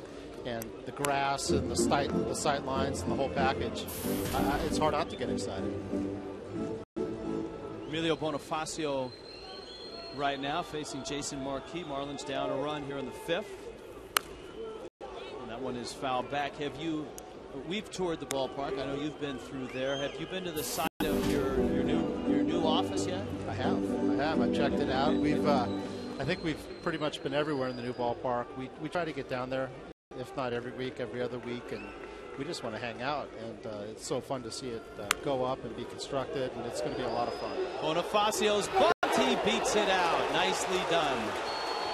Boy, if he could do that, a couple times a game, we'd be in business, because he's a game changer when he's on the base. Well, he's gotten off to a nice start. 5 hits and 10 at bats, and it doesn't even have to be a great bunt for Bonifacio to beat it out. Exactly. Good effort by Marquis. That was his only hope. Flip it out of the glove, but not in time. If he gets a little bit lower, he allows LaRoche to stretch to it. He might have had him. But this obviously sets up nicely for Sanchez to try to bunt him up. And then you've got Coghlan and Infante on an email Tuesday. We are taking tweets on Twitter. FS Marlins on Twitter, at FS Marlins. Larry, a tweet for you from the man of Teal. Can we discuss the new team color schemes for next year, and when will they be revealed? Unfortunately, man of Teal, we can't discuss them. They are under wraps. I know our owner, Jeffrey Laurie, has worked on it with our marketing people. It's going to be great. I haven't really been in tune with it either. I would expect this fall we'll get a peek at what's coming, but there's a lot of exciting things. Obviously, the new name, Miami Marlins, the new uniforms, the new ballpark, and hopefully a very good team heading into 2012. I was told early November, expect a big event. I believe that is correct. To show uniforms and colors. We have had, before you arrived, a few other questions. One, a third base question, wanting to know if the Marlins were interested in someone like a Pedro Feliz or a Michael Young. I know you can't comment directly on Young. He's under contract to another team. But what is the status of your third base position, especially with the injury to Dominguez? Nice bunt by Sanchez. Oh, the throw to second, and he's safe. Sanchez is out. Well, there's something you wouldn't have seen Mike Dunn or Adam Dunn try when he was at first base, but a good effort. I was really surprised that Adam LaRoche tried that with the speed of Bonifacio. And fortunately for the Nationals, it's a good effort. Alex Cora is able to relay the throw to first and at least get the out at first, but pretty good bunt by Anibal, and he almost beats it. That was bang, bang. Back to third base, Rich. I mean, Bonnie Murphy, we think, can do a very good job over there. We know we have Wes Helms. We know Bonnie can play over there. Greg Dobbs can play over there a little bit. You know, I've heard a lot of those names that you mentioned, and we have to decide, is it an upgrade over what we have? What do we have to give up, or how does the whole thing come out in the equation? But the way we look at it is Matt Dominguez is going to be our third baseman. Obviously, the little hiccup with the elbow, hopefully it will be a shorter rehab than we first anticipated, hopefully on the 4 to 6 week instead of the 6 to 8 weeks. But whoever we have over there, we hope it's just a placeholder for Matt, and that he will take over. And if it's later this summer or if it's next year, whatever, he's going to be our third baseman. So we just have to look at these things. We'll take them as they come. I'm not sure we're going to rule out anything, but again, it has to be an upgrade over what we think we have here now. Coghlan at the plate with the count 1-1. We had a question about Coghlan and answered it this way, and I want to get your reaction to it and see if we're off base. A fan wanted to know, why don't the Marlins just bring Coghlan into the infield right now? And our answer was, he's not probably in a position where he could be game ready in the big leagues to play in the infield right now. You agree? I agree with that. I mean, given the arm, and he hasn't been in the infield, you know, he didn't really get any reps in spring training, and we like him in center field. I know there's still a lot of people that may be uncomfortable with that. I think we saw what he could do early in this game, going to get it. The jumps are good. I mean, when people like Jeff Conine and Andre Dawson, who are obviously, you know, great players, also work with our guys, and they said this guy can do it, there's a lot of comfort in that. So we see a future for Cogs out in center field. You know, and we think we have good people to play the infield. I mean, there's a lot of things we could do with this ball club. Talk about Infante moving over to third, and Bonnie at second, or Coghlan in. We have a lot of moving parts, and those are things that we'll work through. But right now, we think this is the best way to start out. Bonifacio's at second. There's one out. The Marlins have had runners in scoring position throughout the night. Coghlan lines that one to center field, hits it pretty well. Ankiel came in, now goes back and makes the catch. Chris hit it right on the button. He is 1 for 3 now with a double. I'll tell you what, Chris Coghlan has swung the bat well tonight. Gabby Sanchez hitless, but has swung the bat well. Lomo, home run and a double. We've seen some good swings tonight. We've had our chances, and we need to break through here. Corey from Davie chimes in, just wondering if the Marlins will see or use Clay Hensley closing like last year. You never know. We would love for Leo to do the job for the whole year and do what he's capable of out there. And obviously the 30 saves last year and the little hiccup in September. And thank goodness we had Clay, and he did a great job in September for us. So I think there's some comfort there that if we know we have something unfortunate happen, Clay can go in and do it. And people have to remember, Clay's not exactly the most experienced guy out in the pen either, but he's really adapted well and done a great job. When can you expect John Baker to come off the 60-day disabled list? That's Sam in California. It's right around June 1, and hopefully he will be throwing 100% and ready to go. But we just wanted to get him right and make sure he was ready. Because he can swing the bat now. He can swing the bat. I think it was still bothering him a little bit in spring training. You know, Bake's a professional and a tough guy, but I'm not sure he was totally comfortable. Let's get the arm 100%. Let's get him catching and then take a look. So, excuse me, right around that June 1. Ground ball, Zimmerman to his left, has it, and throws him out. The Marlins leave another in scoring position. Larry, thanks for stopping by on our initial email Twitter Tuesday of the year. Sorry I was a little bit late. Let's get some runs. All right, thanks, Larry.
Marlins Baseball está disponible en español vía Zap y es presentado por KFC.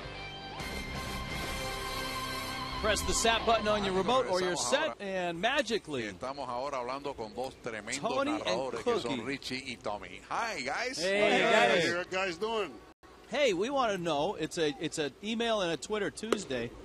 How wired in are you guys? You guys have smartphones? Got an iPad? Computers? Well, we have computers and we got computers. Yes, absolutely. No high pack. No, not with the no iPhone yet for you, Tony. Hey, no. Tony stores it all in his head. Or school. He's old school. Outstanding. That is right. It's a way to do it. Marlins have had their chances against Jason Marquis, guys. They just haven't had that big hit yet. No, he's pitching tight. He pitch everybody inside, and nobody can get it bat out, though. Except Logan Morrison. Right. Boy, he hit that ball like a bullet. Yeah, he's swinging ball. Rick Ankiel is up. We've got an email for you guys from Kevin in Miami. They want to know if you ever see Bonifacio becoming an everyday player in the big leagues. In my opinion, I would say yes. I think that he would. I think that if he could be an infielder, like a second baseman or a center fielder, I think that definitely he could be an everyday player. With his speed, and if he can bunt the ball, with that kind of speed that he has, definitely he has a chance to score a lot of runs, steal a lot of bases, and he's a good defensive player. I agree with Cookie. I think if he can pull all that together, he can be everyday player. What is it that he has to do to become that everyday player, though? Being more consistent, get on base. That's more consistency. Wilson Ramos is up. Ramos takes high. Well, Aníbal has done a great job. He struck out 7 guys already this evening here. I think if he had one at bat that he could take back, it was that 2-out walk to Zimmerman. Ramos punches it to right. Bonifacio cuts it off. I agree with you in there. Yep. All right, guys, have a good show. If we get any more emails for you, we'll lob them over. Okay, all right. Richie, Tommy. Hey, great job, care. guys. Like always. Great job. So Ramos singles. Here comes Alex Cora now. Ramos showing some nice ability, swinging the bat. His second base hit tonight. Tell you what, he's now on the season. Already has 5 hits in 8 at bats. He may be the everyday catcher by next week if he keeps this up. Sanchez misses high with a fastball. Pudge. And that'll be interesting because Pudge is still in quest of 3,000 base hits. He came into the season with 2,817.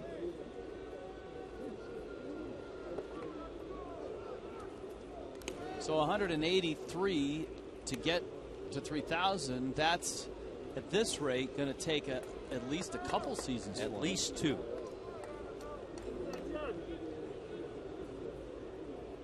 Last year, Pudge hit 266.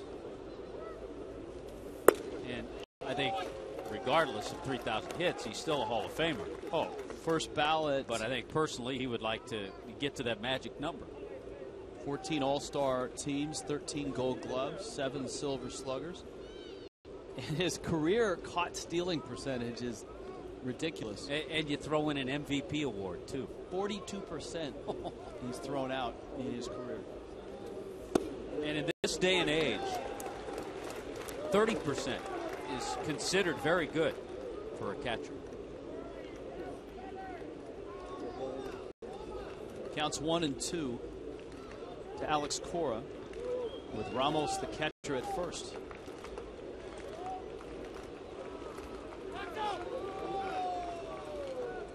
Got a variety of emails about the bullpen, wanting to know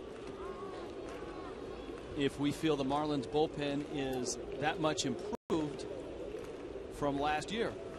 David in North Lauderdale in particular.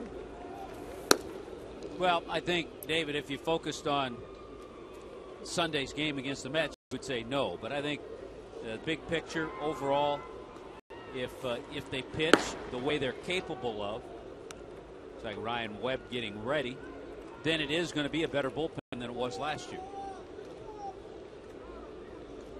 That was the 100th pitch for Sanchez.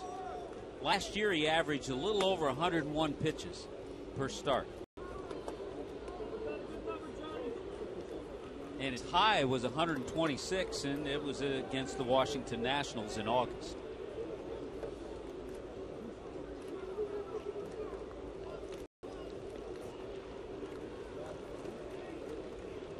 Two. Hold foul. Email from George in Miami. George has a grammatical question. Great broadcast. Always love listening to you guys. His question regards the way you say RBIs. Since the plural is runs batted in, RBIs is actually incorrect. I'm old school. It's RBIs. Thank you. I think if Tony were on too, he'd say the same thing. Hey, you get the high-tech young broadcasters will say RBI, runs batted in. And In essence, yeah, that's right. But you know what? Old school RBIs. You get more than one, it's RBIs. Yeah, and go ask Tony Perez, because that's what he was. And Tony known got a lot for. of them too. The other popular question we have tonight is Dan Ugla, and especially early, we had multiple. And I know fans sometimes tell us that we never answer their email questions. What happens, folks, is oftentimes we get multiple questions on the same subject. And so out of the 30 Dan Ugla questions, we'll pick one. Matthew in Pembroke Pines happens to be the one we will read. And Matthew says, I know the Atlanta series is next week, but what happens if Ugla hits a jack while the Fish are playing? Or are you going to say, and his name is Dan Ugla? Well, you know, we'll have to talk that over. I don't think we will. But we'll have to come up with something. Line drive, that's over. Infante's headed in the gap. Bonifacio races to cut it off and does. But Jason Marquis, as we've told you, a good hitting pitcher, lines a single to right, and up comes Jerry Hairston with runners at the corners. Webb is ready in the bullpen, and there's 2 outs. If that happens, Rich, you and I will probably look at each other with a blank stare. What? See, I don't think it applies now that he's a big money guy. I mean, now that he's everybody knows his name. Everybody knows his name now, because that was the whole genesis of the call, was that nobody knew A, how to spell his name, B, how to pronounce it, or C, even who the guy was. So here comes Webb, and he'll try to get out of this jam in the 6th. After this maroon, he called to the pen. When you need a car, truck or van.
Popular last year, we're bringing it back this year, and with a 3-city tour of Houston, Atlanta, and Philadelphia, we're taking your suggestions as to where to take Lomo to lunch on this road trip. So email or tweet your suggestions. Place you'd like to see Lomo go in Houston, Atlanta, or Philadelphia. Ryan Webb would like to just get Jerry Hairston out, and with a live fastball at 94, he's out in front of him 0-1. Well, he certainly had good enough stuff to do it. A good way to start him off with that fastball. Now he can exploit him with that slider. 5 2/3 for Sanchez. See that ERA inflated by the 3-run outing against the Mets. Good pitch, ground ball. Hanley has it, gets the out, and Webb comes in and with 2 pitches extracts the Fish from the 6th. 2-1 Nationals.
by Chris Coughlin.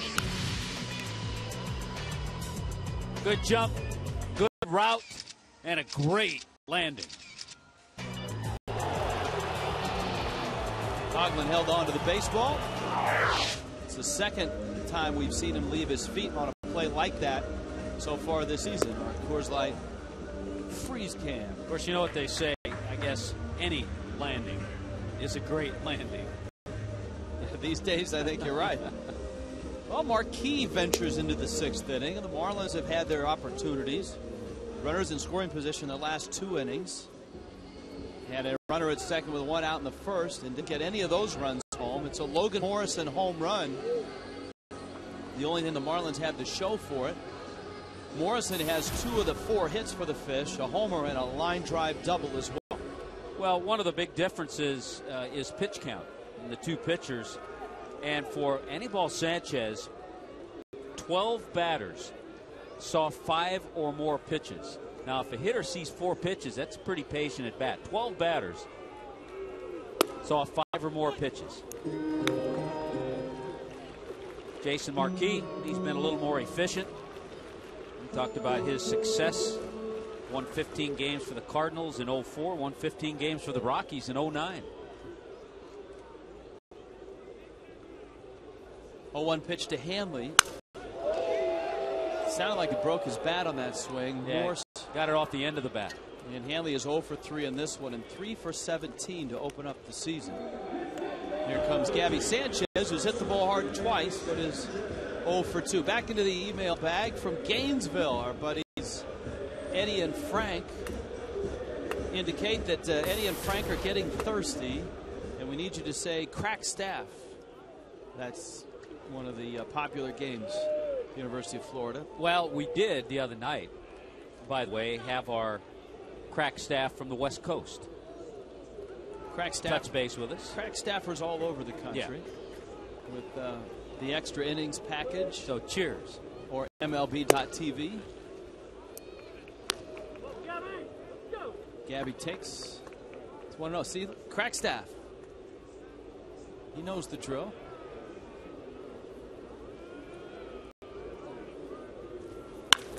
Man, he hit another one. Stay hard. locked in, Gabby. Morris will pick it off the wall. And another double. His 4th of the season. Boy, he hit a screaming liner at Zimmerman in the 4th. He hit a ball to the wall in the 1st. Yeah, it's fun to watch pitchers try to work Gabby. And as Tony Perez said when we touched base with Tony and Cookie, Marquis been trying to work everybody in. But Gabby makes that adjustment as well as anybody, and he showed it there, ripping that ball into left field. You know how you read throughout the spring training all the different magazines and their predictions, and they talk about players from each team. There were a couple of scouts that said, I know Logan Morrison and Mike Stanton get all the headlines, but don't go to sleep on Gabby Sanchez. Because he's not going to go to sleep on you. Many people feel he's going to turn into a really good major league hitter. Well, Morrison is certainly the guy the Marlins want up there right now. He homered to left on a line drive. He might not see a whole lot to hit here. And then doubled the right. That was in the 4th. Buck is on deck, and he's 0 for 2.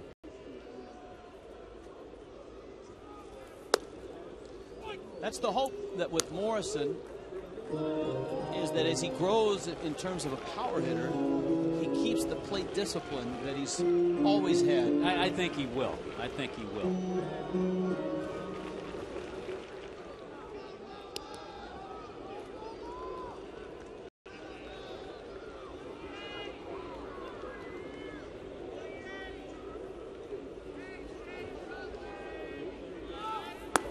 That one is inside, and it's 2-1.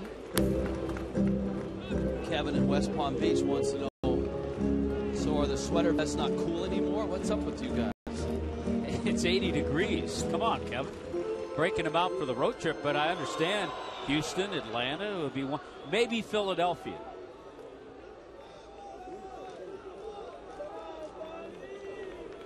Two 2-1 coming. It's up. And the count now 3-1.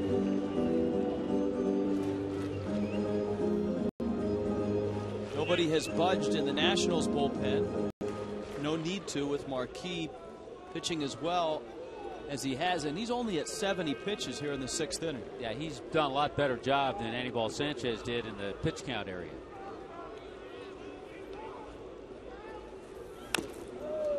You know, we could, Rich, have the staff here fire the AC up to about 60 degrees here in the booth. Then we could break out the home sweater vest, but it doesn't have the authenticity. See, my partner Tommy Hutton is the sweater vest aficionado. He has home and road sweater vests. Doesn't wear the home one very often. Full count. Gabby's at second. Marlins down a run here in the 6th.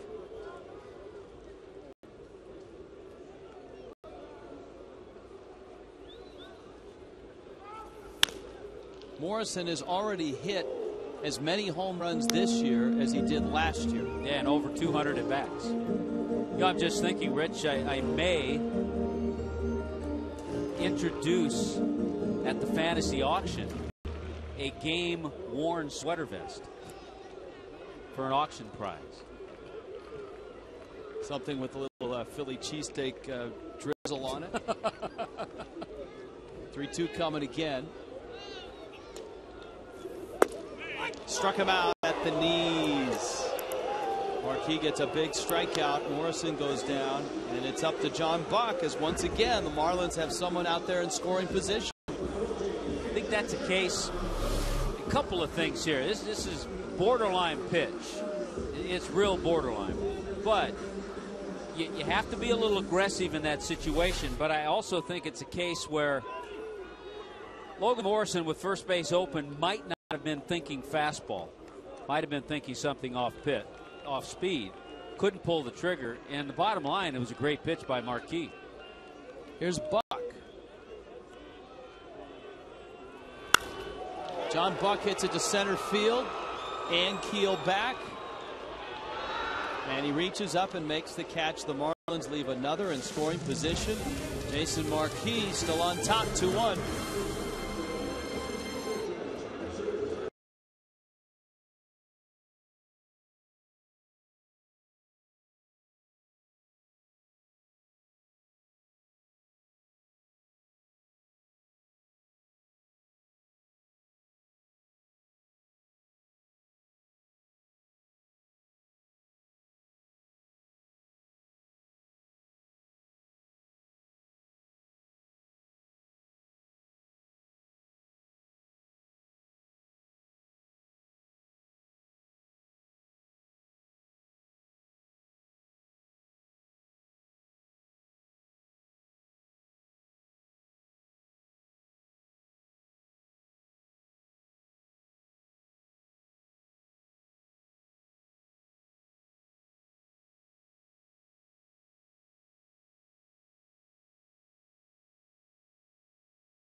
Move along to the top of the 7th inning. It is a pleasure to be alongside El Duque, Orlando Hernandez, who is still not retired, right? No, not retired yet.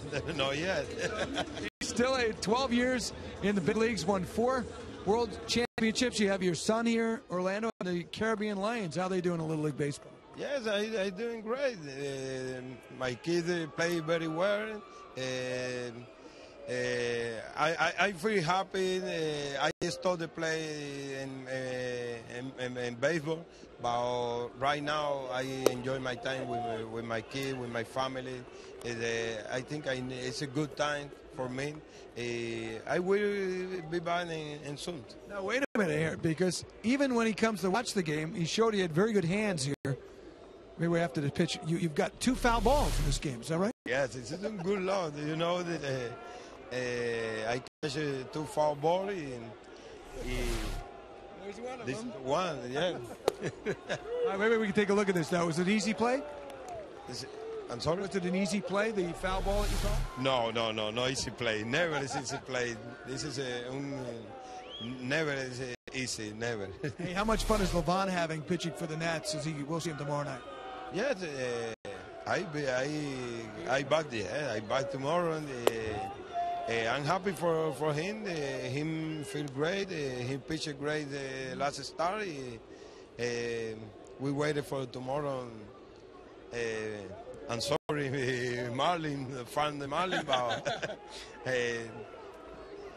Hey, it was really good seeing you. Thanks for your time, and good luck, okay? Okay, thank you, man. It's El Duque, Orlando Hernandez. Back to you guys.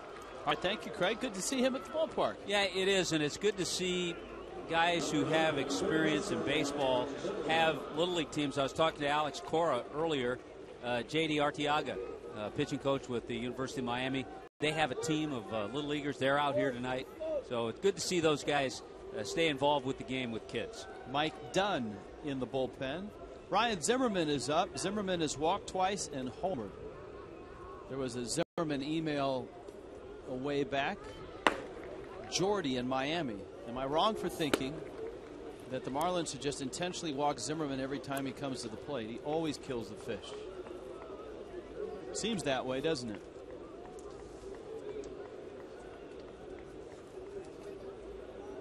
Zimmerman, especially early in his career, had a flair for the walk-off hit against the Marlins up in the old RFK.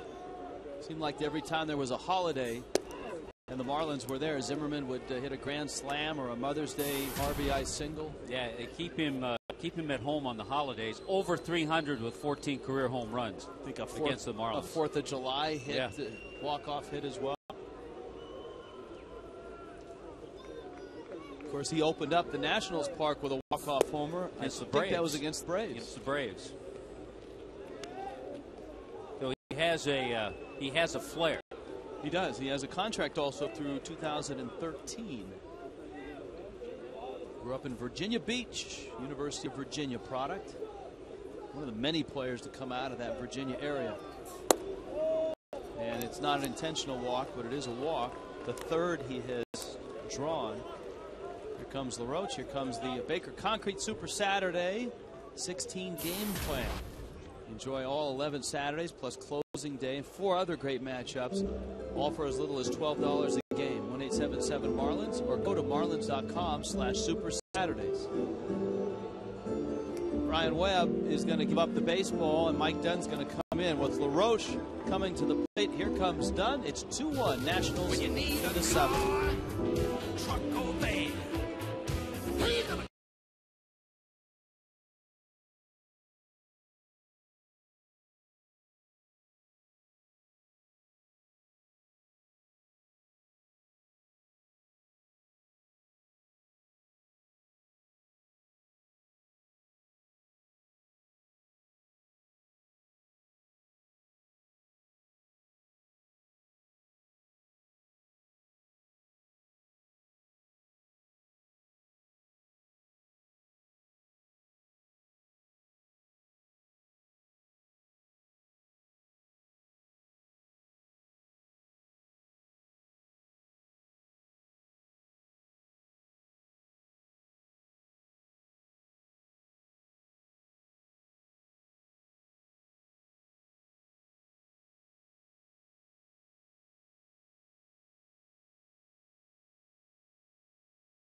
sportsflorida.com, Marlins logo. Click on it, then you go down where it says email the booth, send us your question. We were talking about lunch with Lomo and asking you, and you can also tweet us at FS Marlins on Twitter, your suggestions for this road trip: Houston, Atlanta, Philadelphia. Where would you like to see lunch with Lomo? Tomorrow night we'll take the 4 top spots and have a viewer poll question as well. A lot of cheesesteak Pats and Geno's already coming in. Here is Dunn, and he faces LaRoche with Zimmerman at first and 1 out in the 7th. It's that matchup when Edwin makes it, he knows he's going to at least at the beginning have it in his favor because they're not going to pinch hit for Adam LaRoche. So he brings in Mike Dunn, the lefty, to work to the lefty. So you hope it works out to the Marlins' advantage. Fastball is up. Tommy and Rich, love the broadcast. This is Federico in Philadelphia. I'm working on a paper on salary arbitration in Major League Baseball for my sports business management class. I think Lomo should have dinner at Village Whiskey. Best burgers in Philly by far.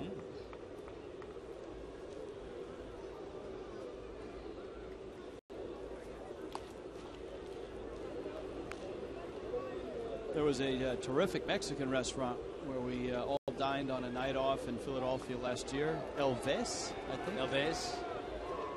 There's some great places to have cheesesteaks, too. There's Tony Luke's, there's Pat's, there's Geno's, there's Jim's on South Street. On South, yeah. There's anything you want on South Street. And if you're thinking Mexican food, I can't come up with... Oh, wait, there is one in the Galleria in Houston. I'll think of the name in a second. Our director, Jim Hawley, is suggesting Quiznos. 3-0 pitch, and that's not what Edwin had in mind with Mike Dunn coming out of the bullpen facing the lefty LaRoche, and that is walking him. Yeah, you make that move, but you still have to perform and throw strikes. That wasn't the case, so now it gets a little tougher for Mike Dunn.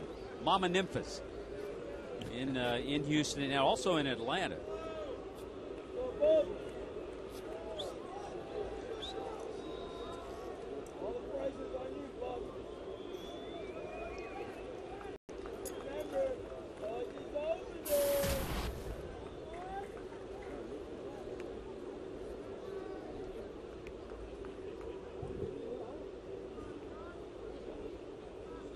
This is a big at bat for Washington because they have the right-hander, and after that is Rick Ankiel, the left-hander. Morris, an RBI single in the first, struck out twice. Remember, this is a night off for a couple of regulars on the infield, Danny Espinosa and Ian Desmond. Espinosa is a switch hitter, and Desmond is a right-handed hitter.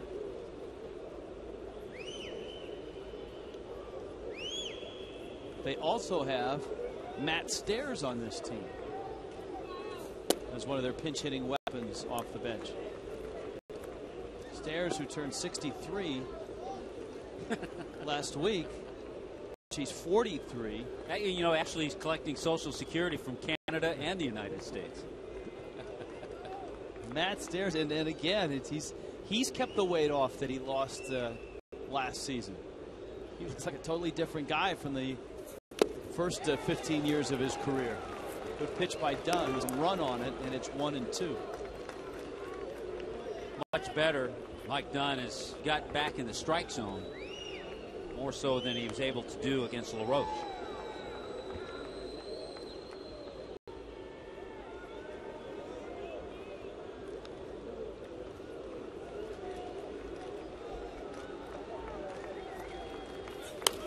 That one is fouled back.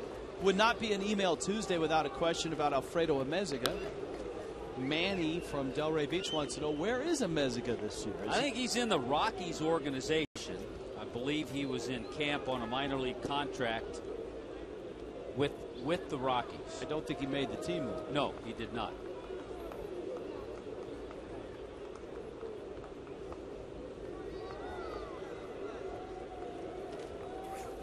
Breaking ball, and Dunn gets nice slider.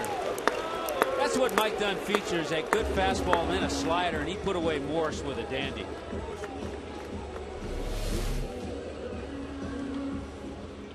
Setting up right there. That's right where you want to put it. You want to drop it on that right-handed hitter's back foot almost. Perfect spot. J.M. Lexus, leader to the game. Time struck out in this ballpark. It's been a lopsided series between the Marlins and the Nationals over the last 3 seasons. This goes back to 2005. The Nationals, obviously, you're going to find teams in the East. Jim Riggleman checking his lineup.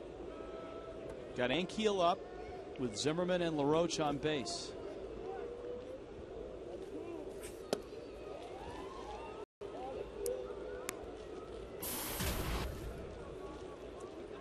In fact, if you want to go back to September of 2007, the Marlins have gone 41-14 against the Nationals since then.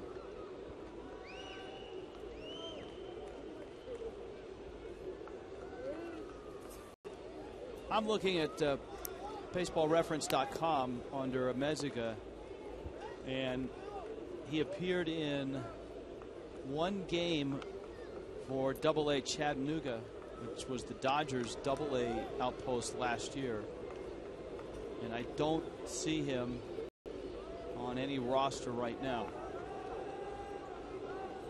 But our crack staff will certainly be looking. 2-1 pitch. Once the minor league seasons get underway, we'll have a little better chance to check in on Mezzi.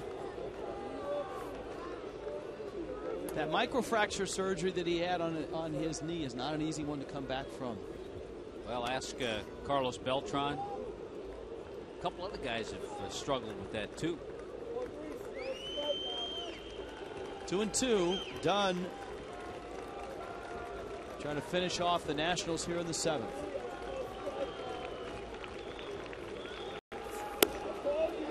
And he misses outside, prompting a visit from John Buck. You were talking about the other night. Dunn is a converted outfielder. The crack staff on their toes, Rich, tonight. Alfredo Amezaga, 2 for 2 on the season with the Chattanooga Lookouts. Who's in Chattanooga? And that's a Dodger affiliate. Is it? Double-A. Okay.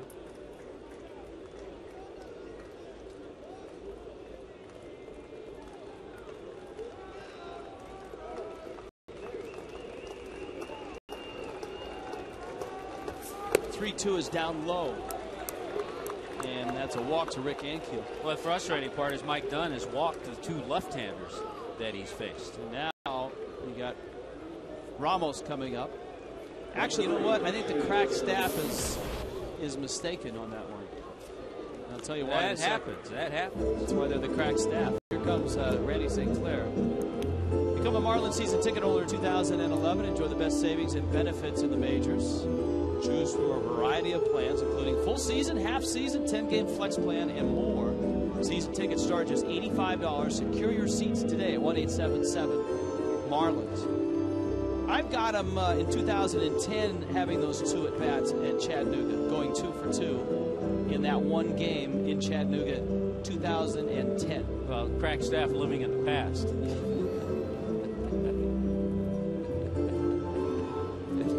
Have they owned up to it yet? Yes, they have. They have conceded that they missed the cutoff man on that. So the pattern here has been walk the lefties. He struck out the right-hander. He faced Michael Morse. But this is Ramos, and he's the hottest hitter the Nationals have. He is 5 for 8.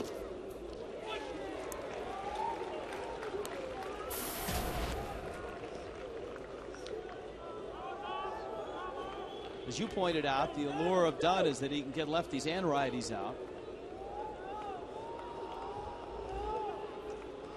problem here. He's walked the 2 lefties. He did strike out Mike Morse, a right-hander. You know, the walks just hurt you. I was reading a note that the Phillies pitching staff, their first 3 games, in the 3 games total, they walked 3 batters. Now, that hasn't been the case tonight. The Mets are on top of the Phillies 7-1. Cole Hamels giving up 6 runs. And Chris Young is having a nice game on the mound and at the plate. Chris Young, the big right-hander, pitching well, and he's 3 for 3. David Wright having a good offensive game as well.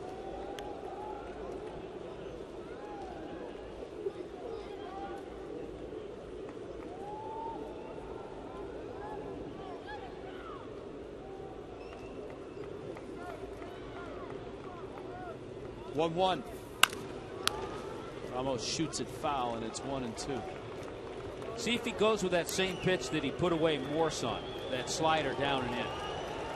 The thing about Dunn, he has a couple of weapons. He throws hard enough. He could go up with a fastball. See if Ramos will chase it, or he could go down and in with that slider.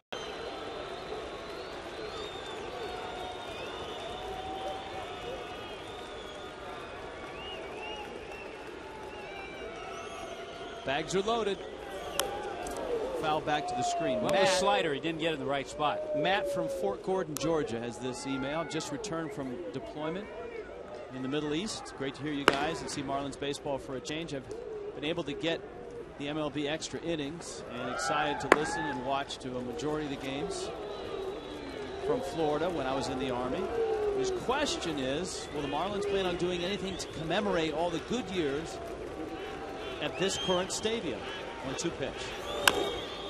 Chopper towards third. Murphy approaches, fires to first. And Dunn gets out of the inning, and Matt will have the answer for you when we return. Still 2-1.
Here's our game summary. Rich, we've watched it. Hasn't been a whole lot of hitting, but Mike Morse drove in the first run for the Nationals, put them on the scoreboard. How about Lomo in the second inning? His second home run of the year, a line drive shot to the opposite field. This guy's hit a ton against the Marlins in his career, a young career, but already 14 home runs lifetime against the Fish for Ryan Zimmerman. And that's it. 2-1 Nats, and Jason Marquis still on the mound here in the 7th inning. And with a 2-1 lead, our latest emails from Mike in Pembroke Pines. Is Steven Strasburg still playing? What's the deal with him? Allison Williams has the Strasburg medical update. Yes, Rich. Strasburg currently in Viera, Florida, continuing the rehab process from the Tommy John surgery he had back. on September 3rd. It's a long process back. He remains optimistic but a bit bored. He did get hurt. You'll remember his elbow started bugging him back on August 3rd. He's now working his way up to the long toss. He started throwing for the first time January 31st. He's throwing about 120 feet right now, though, all on flat ground. The hope is to soon get him on a mound, and then about July or August, maybe get him into the Nationals minor league system and have him start building up a few innings there. The best case scenario, he'll be back by September, or we could have to wait until 2012 before we see him back in the big leagues for the Nationals. Rich? All right, Allison, thanks for the answer. The Nationals went through that with Jordan Zimmerman, who had Tommy John surgery as well. Murphy hooks one down the left field line, and it stays fair. It bounces off of the foul pole. It stays in play. Murphy takes the turn. And Tommy, here are the Marlins again for the 4th consecutive inning with a runner in scoring position. Murphy is there with nobody out. Watch where this pitch is. Down. Murph goes after it. For a minute, it looked like it might hook foul. It stayed fair, and then watch what happens. Instead of bouncing out, it bounces off the foul pole. Stayed in play. The Marlins left 14 men on base. Sunday, they were just 3 for 14 with runners in scoring position. Tonight, they're 0 for 8 with runners in scoring position. Here's Bonifacio, and as we've seen with Bonifacio, sacrificing, not so good. Better when he's bunting for a hit. Let's see how he approaches this. Drops it down. Ramos looked at third, and he hesitated and just got Bonifacio at first. Good jump by Murphy. Zimmerman took a few steps towards the plate, and I think Ramos wanted to throw to third. Here's a look at it. But I think it's a decision. Zimmerman's not close to the bag. Ramos sees that, and with the speed of Bonifacio, Zimmerman's going first base and flat-footed. Yeah. Ramos gets something on that throw. That's a heck of a play. You're right, flat-footed. Because he had positioned himself to throw to third. Now Jim Riggleman comes out. The Marlins have Greg Dobbs to pinch hit. And Riggleman, I think, has seen enough of Jason Marquis and is going to go to his bullpen. Looks like Tyler Clippard. So Tyler Clippard is coming out. 2-1 Nats. Maroney calls the pen. Need a car, truck or van.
Have a runner at third with one out here in the bottom of the 7th. Danny Espinosa is going to come in the process of this change. Jerry Hairston was at second, and he goes out to left field. That means Tyler Clippard will come into the spot occupied by Michael Morse. So Clippard will be hitting in the 5th spot. Espinosa in the 9 spot, which is due up second in the 8th. tell you, this guy has a rubber arm and a herky-jerky motion, and he's always been tough on the Marlins. In his career, 15 career games against the Fish, an 0.51 ERA for Clippard. Fastball, curveball, changeup. Murphy at third. The infield will come in. The pinch hitter, Greg Dobbs, has a job to do. Remember, Dobbs did that job against K-Rod on Saturday night when he tied the game with 2 outs in the bottom of the ninth. He got a first pitch fastball and he laced it into center field. Clippard. Fastball, and Dobbs had a good rip at it. It's 0-1. Those are the career numbers for Dobbs. His last 4 seasons, he's been in Philadelphia. He had 2 very good years as pinch hitters, or as a pinch hitter. The last 2 years, he struggled. He was outstanding in the World Championship season of 2008.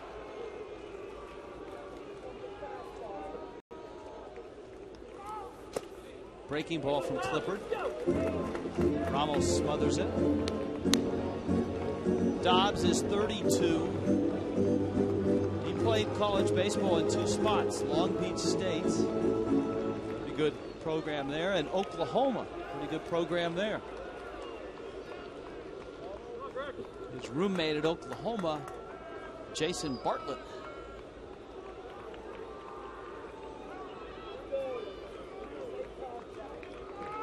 One. Did not go at that fastball. Murphy's at third. 2-1 to Dobbs. Of course, you got the top of the order, and you got Coghlan on deck. Nobody's throwing in the Nationals pen right now, so it's Clippard against the Fish, it looks like, for the time being in the 7th. It's an interesting scenario with left-handers coming up that I talked to Jim Riggleman about before the game. 2-1 pitch. Dobbs hits it in the air to center field. Tagging is Murphy. This should be deep enough. Ankiel the catch. And Murphy with a head-first slide scores and ties the game. And for his second appearance as a Fish, Greg Dobbs delivers another RBI. And ties the game. Yeah. This time with a sac fly. Got a little help from the speed of Donnie Murphy at third. So a job well done. And a 2-2 ball game. I'll tell you what, this was a pretty good throw from Ankiel in medium depth center. I'll tell you what, he gets great jumps. He's a terrific center fielder. Watch this throw. He's looked at that.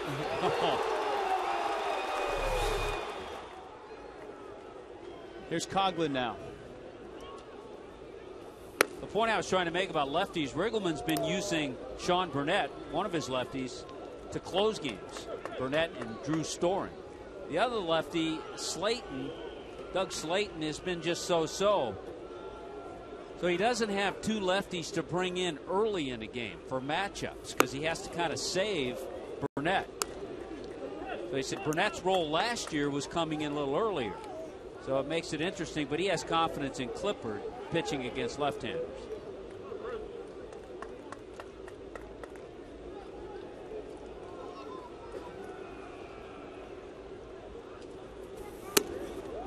Vince in Ohio wants to know, did Coghlan lose a bet, or is he a big fan of Vanilla Ice? And that's with the haircut. Coghlan, a 80s. Can you say something from the 80s is retro? I can. Okay.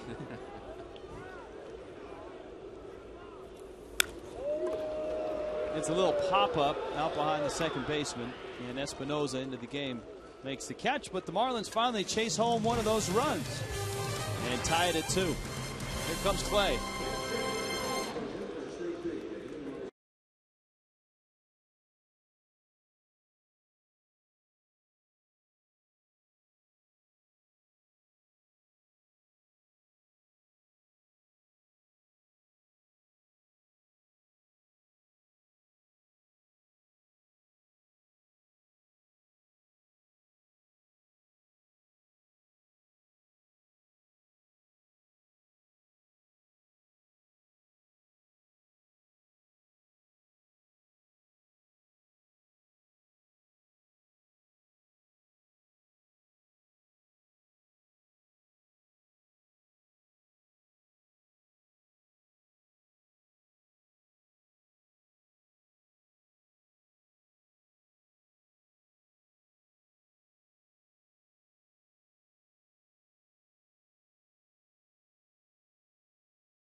Watch this play by John Buck.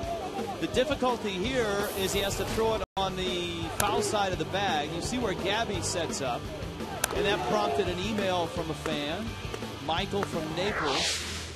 Does the actual rule of running down the line to first base differ if the catcher has to make a throw like Buck did to Gabby? If the batter interferes in running the correct path down that little running path, will he get the base? No, he has to stay in that path, so it doesn't differ. It doesn't change. So if he wanted to flatten Gabby Sanchez in that case, he could. He could.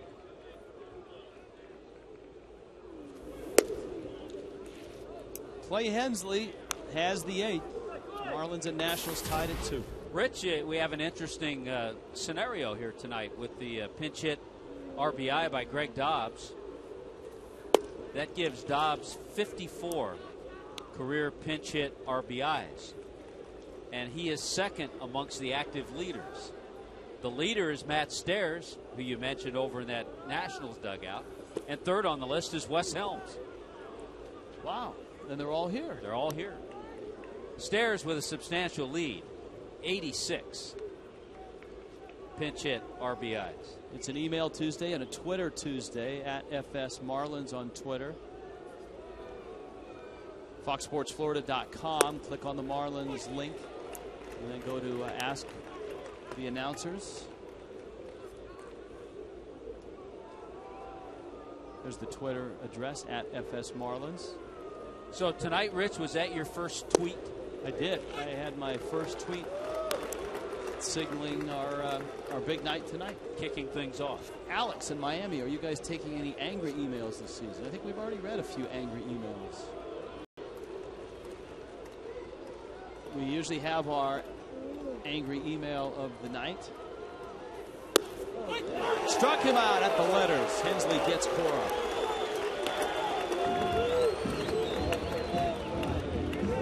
Good job by Clay Hensley coming in, throwing strikes, and going right after Cora. Yeah, borderline. It stayed in there. That just tells you home plate umpire Bill Welke has a nice, comfortable strike zone. Hitters might not agree, but I think that's a strike, and it should be. Hanley did not agree, certainly, in the first inning. That was more comfort than usual. Buck tosses the mask away and makes the catch, and Hensley has 2 quick outs as he gets Espinoza in his first AB. Buck happy that he didn't hit anybody with the mask. He fired that thing a long way. Jerry Hairston coming up now. Hensley has just been terrific for the Marlins. I mean, what more can you say about a guy that went through shoulder surgery, was out of the game for a little bit as he rehabbed, signed with Houston, didn't pitch well there in AAA in 2009. The Marlins took a flyer on him. He pitched well AAA for the Marlins, got invited to camp last year, and ever since then he's been a mainstay in this role, the 8th inning. And as everybody knows, he also stepped in and saved games last year. ERA of 2.16 last season. Yeah, it's amazing when you think about it. He started spring training last year as a non-roster invitee, a possible starter, and then he made the club. He worked his way into the middle relief and then ended the season as a closer. Eleanor from Jupiter is now an official member of our crack staff. Found a link indicating that Alfredo Amezaga, along with Mike Jacobs, were one of the last 2 cuts from the Rockies big league camp and reassigned to minor league camp. So the Rockies AAA club is in Colorado Springs. It's a great place to hit. Great place to hit. Jake will tear that up. Yeah. Pretty good pitch. Yeah, Hensley walks Hairston, and now he has to face the dangerous Jason Worth. Number 28, Jason Worth.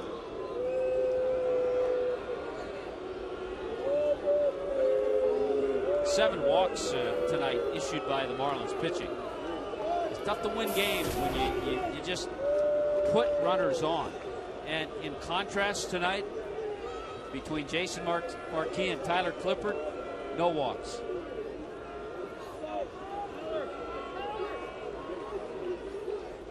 But it's still 2-2. That's the bottom line. Worth takes a fastball.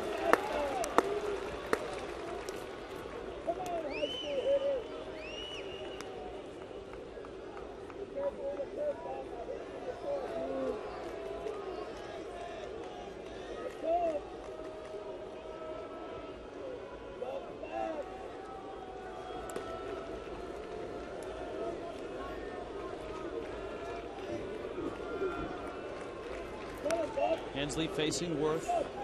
Bounced to short twice. And has struck out twice. Hairston leading at first. And that one misses up. Ball and a strike. Nationals got on the board first. A run in the first. Marlins answered with a Logan Morrison home run in the second. Ryan Zimmerman knocked one down the corner in the left field line.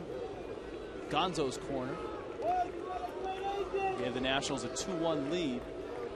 And the Marlins manufacturing a run in the 7th, and here we are in the 8th with Hensley, the third man out of the bullpen.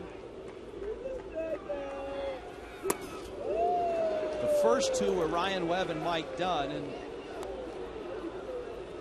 Webb looked sharp to finish off the 6th, walked a man in the 7th. Dunn walked 2 to load the bases, but got out of the inning on the ground ball out. Counts 2-1. Hairston has speed.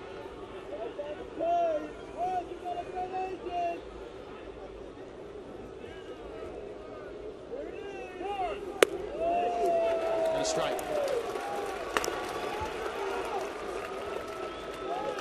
2-2. One thing about Clay Hensley, he has so many options to put a hitter away because he has that nasty curveball. He moves his fastball. He can throw a changeup. We've seen Worth chase some fastballs up. So he's got 2 options here. Fastball up or drop the curveball on him. Curveball hammered left field and deep. It's off the wall. Morrison plays it. Hairston will be waved home. Here's the relay. He stops. Flipped to third. He's in a rundown. And tagged out. Nicely done. Morrison's throw right to the cutoff man, Murphy. Bo Porter waved Hairston. But the Marlins execute defensively. And this game is still tied at 2. Off the top of the wall. Look at where Omar Infante is. Murphy cuts it off. It's Infante who's over there covering third and finally puts the tag on the runner. That's a heads-up play by the Marlins' second baseman. You see Hanley's out in shallow left. And you can hear Porter. Hairston put on the brakes. And he was nailed. That's good stuff defensively by the Fish. Still 2-2.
There's another element to that play that you just saw that we will show you in a moment when we have a chance. As Infante leads off, Clippard with a fastball that misses high. The Marlins here in the bottom of the 8th have Omar Infante, Hanley Ramirez, and Gabby Sanchez. Tyler Clippard into his second inning of relief.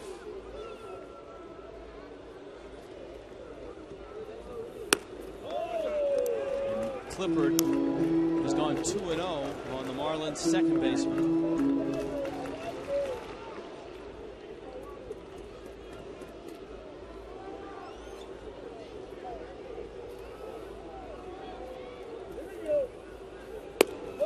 Fastball missed away, and it's 3-0. Now, right now, the Nationals, because of the last couple of years, the way the Marlins have played them, 13-5 against the Nats last year,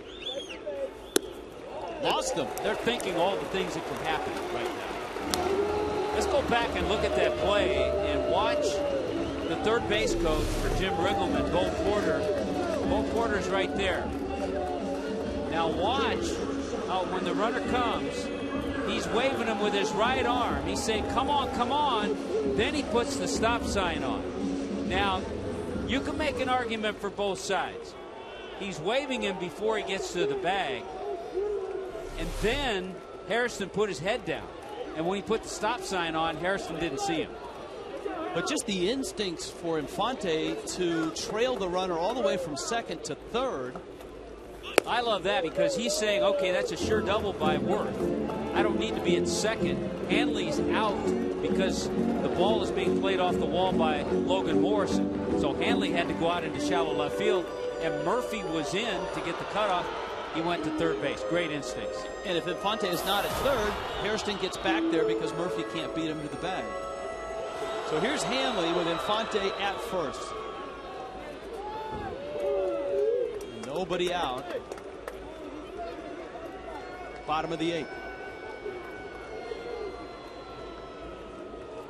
Hanley is 0 for 3 in this one. Marlins need to capitalize. They've seen it the other way when that relief pitcher walks the first man in an inning.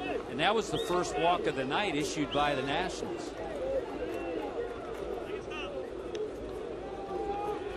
We still have that email from Matt, who was serving over in the Middle East, that we have to get to. We haven't forgotten about you, Matt.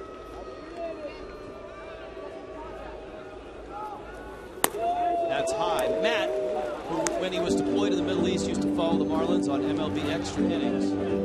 Grew up coming to games here at this ballpark when it was Joe Robbie, pro player, Landshark, Dolphin, whatever you want to call it. Has so many great memories here as a kid. Wants to know if the Marlins will do anything special to commemorate all the good years here. And certainly there have been. This is the 19th season of Marlins baseball. A couple of World Series. And the answer is yes. The Marlins are going to have an online poll where you can vote for your all-time favorite Marlin team. And at the end of the year, in the closing ceremonies, so to speak, for this stadium before the Marlins move into their new ballpark, the Marlins will honor not only the history of the team, but of the team that you vote to represent the Marlins from all those years. Hanley fouls it off. Clippard throwing some good, hard fastballs. So, Matt, just stay tuned, and we'll have details of that as the season goes along. But you will have a chance to pick your all-time Marlins team.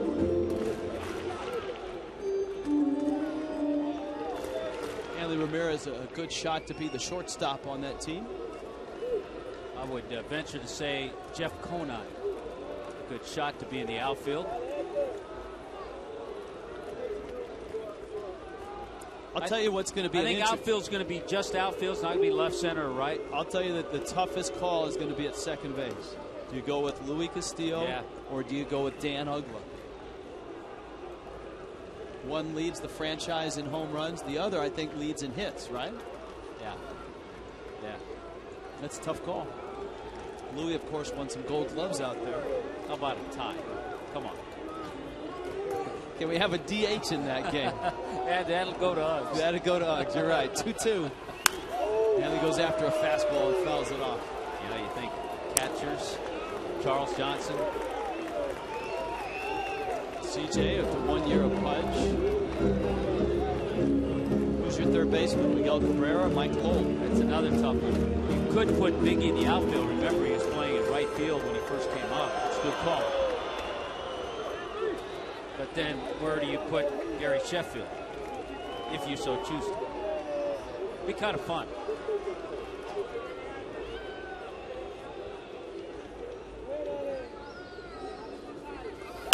Hanley smokes it. It gets by LaRoche, who picks it up and gets to the bag. Infante is safely at second. That ball was really hit hard. You can't fault Hanley there. He had a pretty good at bat and then crushed that ball. This goes back to our conversation when Adam Dunn was over there at first. LaRoche, good quick hands, instincts, and makes that play. The fortunate thing for the Marlins is that Omar Infante was on the move on that pitch, so he got himself to second base. Ryan in Hamilton, Illinois. The question about can you call something from the 80s retro? He looked up the definition of retro and says it generally implies a vintage of at least 15 to 20 years. So there we go. The 80s. So Duran would be. All right, Gabby has hit the ball hard all 3 times up, and he gets tied up on a fastball. It's 0-1. Well, they keep trying to work him in there.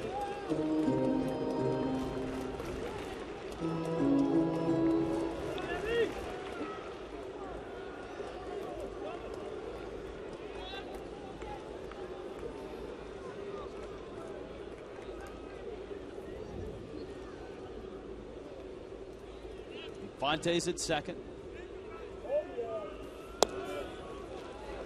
Clipper misses down low, and it's a ball and a strike. Nunez is up.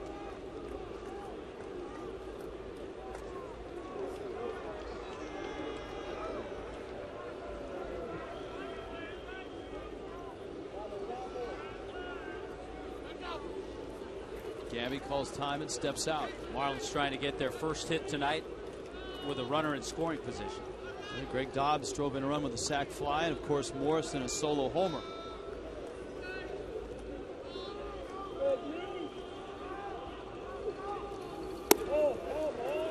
Clippard misses up. It's 2-1. Right now, it looks like since Clippard has come into the game, he's had a little trouble with his breaking ball.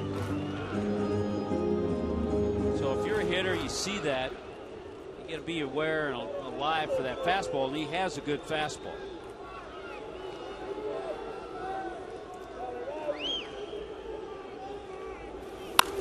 Gabby, and he hooked it. He hooked it. And Gabby was ready for the fastball. He was aware of it. He was alive for it. He was a little too ready. And he was a little too quick on it.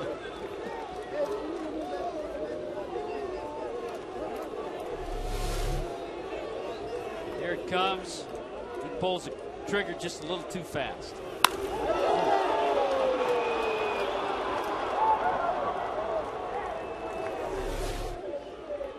Now with 2 strikes, you just got to be ready.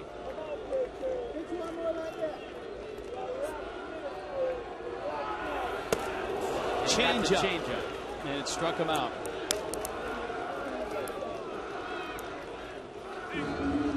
So it's Morrison now who comes up against Clipper. And I believe they're going to put him on base. This is a tough pitch because he hadn't thrown a lot of them since he's come into the game. He's having trouble with the curveball. His third pitch, but it might even be a second pitch. He has a terrific changeup. And after that high fastball, then he got Gabby to chase the changeup.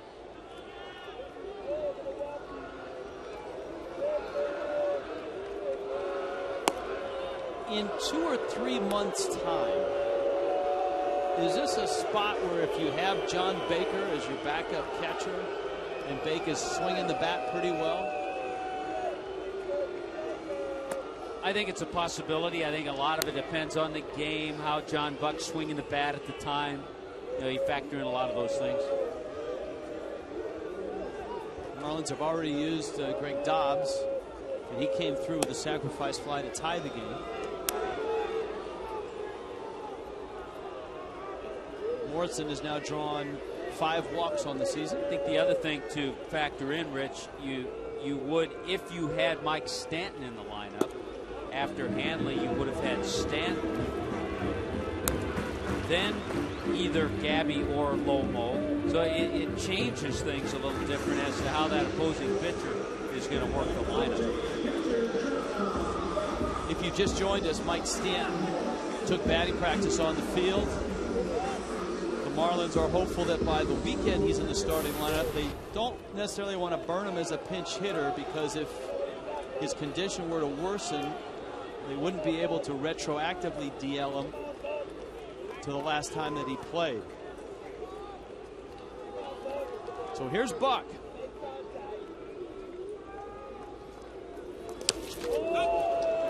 Clippard shows him a breaking ball, and for a guy like Buck, who's a catcher and obviously pays attention to pitchers, from what you pointed out, Clippard hasn't been able to throw the breaking ball for a strike. So it's a fastball or a changeup, it seems like. Yeah, look at neither team tonight has been all that good. Runners in scoring position. 1 for 8 for the Nats, 0 for 9 for the Marlins.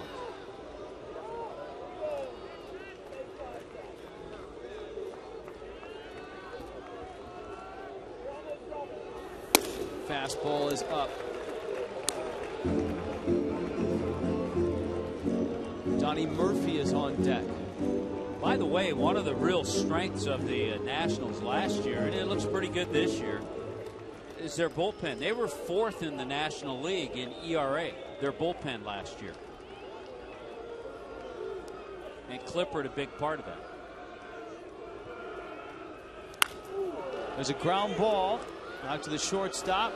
Cora makes the play, and Buck rolls out. The Marlins can't break a 2-2 tie.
Energy play of the day. How about a leadoff double by Donnie Murphy in the 7th inning? Stayed in the ballpark when it bounced and hit the foul pole. And Donnie Murphy, unfortunately, did not score. Leo Nunez comes into a tie game. He also came into a tie game on Saturday night and gave up a run in the 9th to the Mets. Zimmerman first up.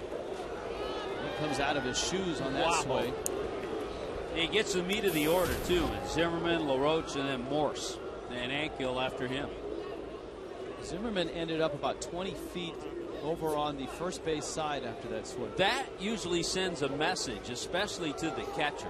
You see a guy have a swing like that, you know he's sitting dead on the fastball. And Jim Ringleman wants to make sure he's okay. You take a cut like that, wants to make sure his big third baseman's all right.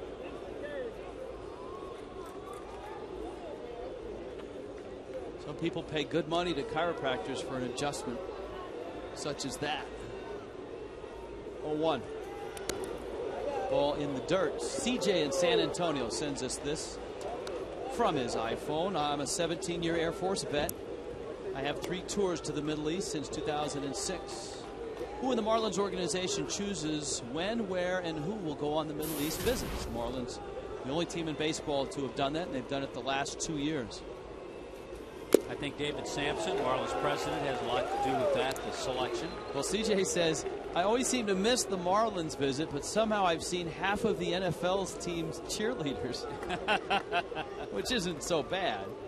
I mean, of course, the Marlins took a couple of mermaids on the visits. Would you rather see a dog tackle Chris Coughlin or some NFL cheerleaders? And he adds he was also able to see the Marlins win the World Series in '97 when he was stationed in Korea. He saw Anibal Sanchez throw a no-hitter in 2006 when he was in Saudi Arabia. Thank goodness for AFN. There's a pop-up. That's one of the things that the Email Tuesday really reminds us, Tommy, is that, and here's some highlights from that trip this year with Jeff Conine, David Sampson, Logan Morrison, and John Buck were the 2 players. There's Niner. Our producer, John Sulzer. John Sulzer was in on that trip. It really reminds us that not just fans here in South Florida or the state of Florida are watching our telecast. We get emails from all over the country. We get emails from all over the world, and especially from the armed forces, men and women serving in a variety of places aboard ships at sea. Well, we're just happy we can bring a little happiness and a little delight to your day when you do so much for us. And even if we stir anger, you can always send us an angry email. Sure.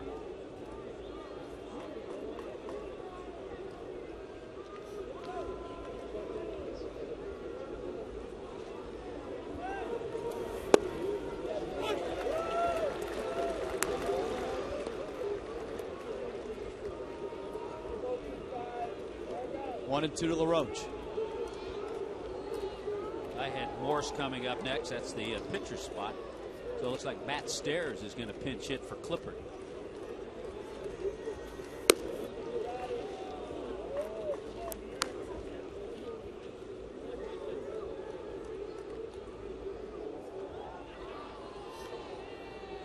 LaRoche is 1 for 3 in this one.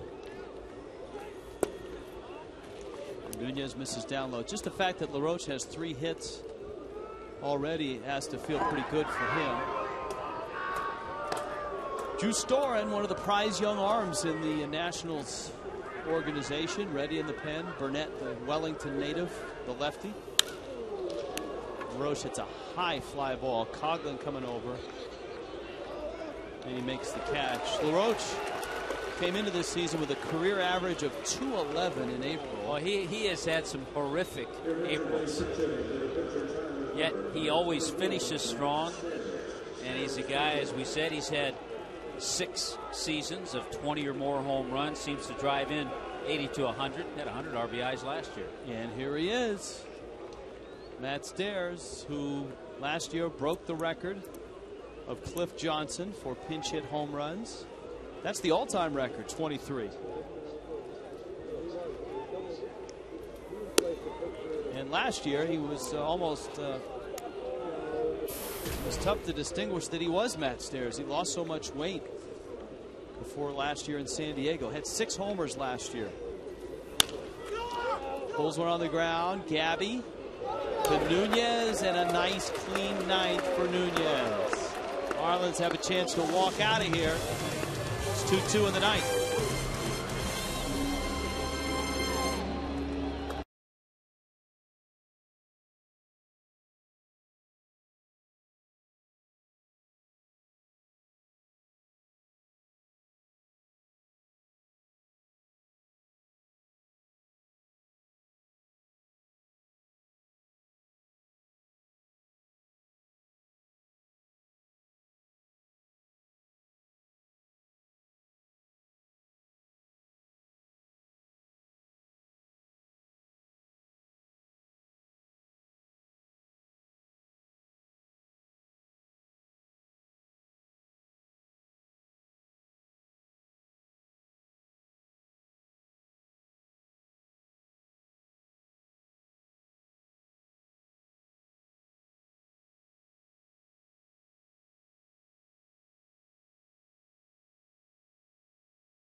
South Florida. When you need a car, truck, or van, who are you going to call? 1-877-Marooney. And by Checkers, little place, big taste. Rich Waltz, Tommy Hutton, Greg Minervini, Allison Williams, John Sosa, our producer, Jim Holly, our director, Ken Lee, our graphics coordinator. Those were arepas.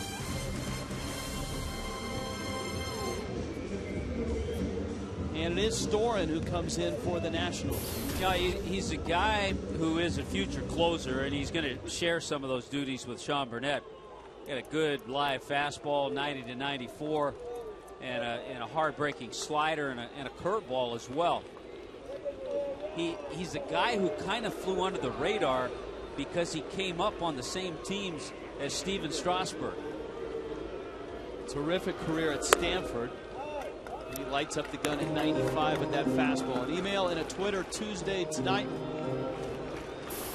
A lot of great emails. We're sorry if we've been unable to get to yours. We will try to pick through a few more as the night progresses. How far that night goes depends. Murphy swings and misses. 1 ball, 1 strike. Bolivar in Miami wants to know, wouldn't it have been a smart decision to pinch hit Stanton for Buck in the 8th inning? 1-1. I just think that Edwin's trying to be real careful with Stanton.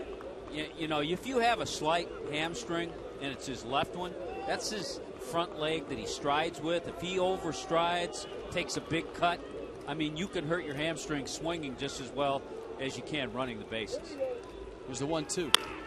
Murphy hits a ground ball up the middle, and it's picked up by Cora, who throws him out by a step. And remember, as Edwin told us and we told you earlier in the telecast, the Marlins don't want to use Stanton as a pinch hitter unless they absolutely need to and really think that he'll be back in the lineup by the weekend, because if they use him, say, as a pinch hitter here or Wednesday or Thursday, and then he has to go on the disabled list, it starts, the disabled list time does, from the last game that you play in the big leagues. Look at there, Stanton on deck.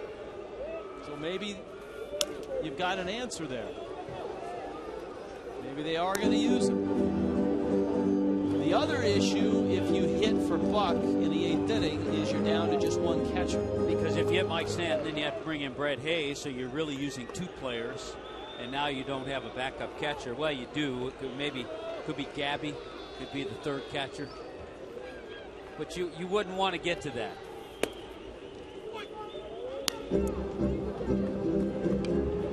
A strike. That's 1-1. So Stanton is on deck. You can see Hayes in the background there too. He's got a bat.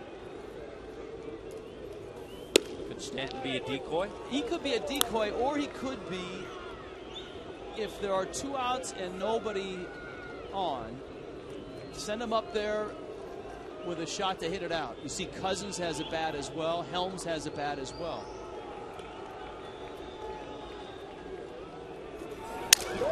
It's a broken bat, because in that case, Tommy, if you put him up there with 2 outs and nobody on, and it's like, all right, Mike, the chance to hit 1 out, and if you do make contact, don't run. Yeah, if he goes up there with a man on first and it's a ground ball, now he's going to try to extend it so he doesn't hit into a double play, then you could get into some trouble. Or he's up there as the decoy. Yeah.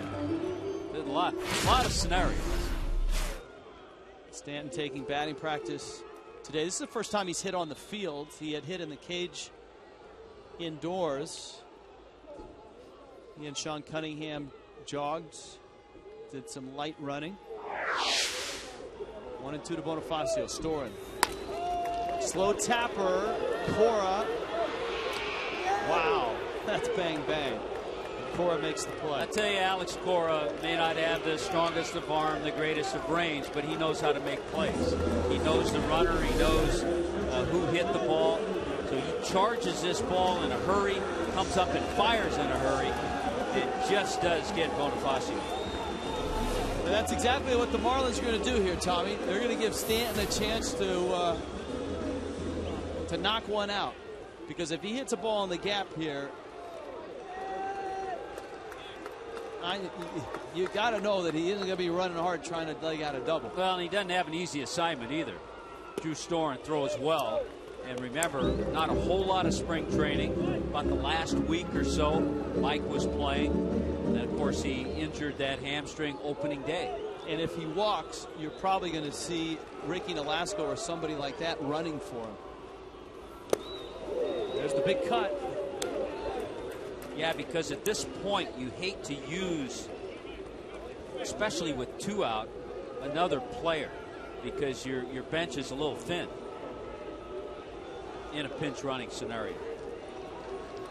Storen to Stanton. Fastball in. Well,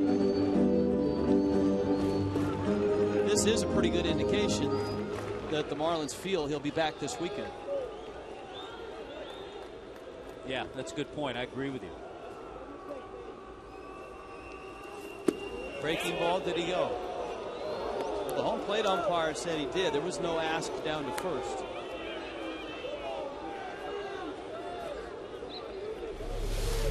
Side swing, as they call it. Yeah, he went out there a little bit with that slider from Storen.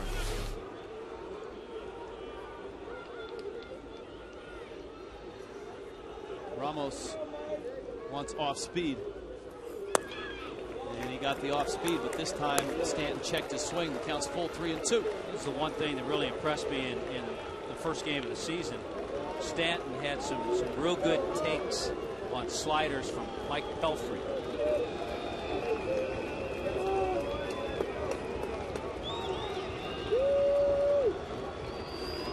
Breaking ball. Walked him. Storen thought he had a strikeout. Stanton jogs down to first. It's Scott Cousins. It's going to be Cousins, and the tough part about that is it leaves you with Wes Helms and Brett Hayes on the bench. It's a close pitch and a tough pitch to take, especially with 2 strikes. I think Fox Tracks is going to see it as a strike. Let's see. Yep. But it's a pitch that Mike is learning to pick up and identify and stay off of. It's not a high percentage pitch to hit. Now Coghlan settles in with Cousins at first. Of course, with Cousins in the game, you could always double switch. And if you bring whatever reliever you bring in, you could bring him into Coghlan's spot and Cousins stay in the game. These are all the choices that a manager has. Edward Mujica warming up, so Edwin Rodriguez thinking about Stanton, how the hamstring is, what is he going to do if he reaches base. Now that he's drawn the walk, these pinch runs got Cousins. Do I make the move with Mujica straight up? I would say a double switch, especially because Mujica can give you more than 1 inning.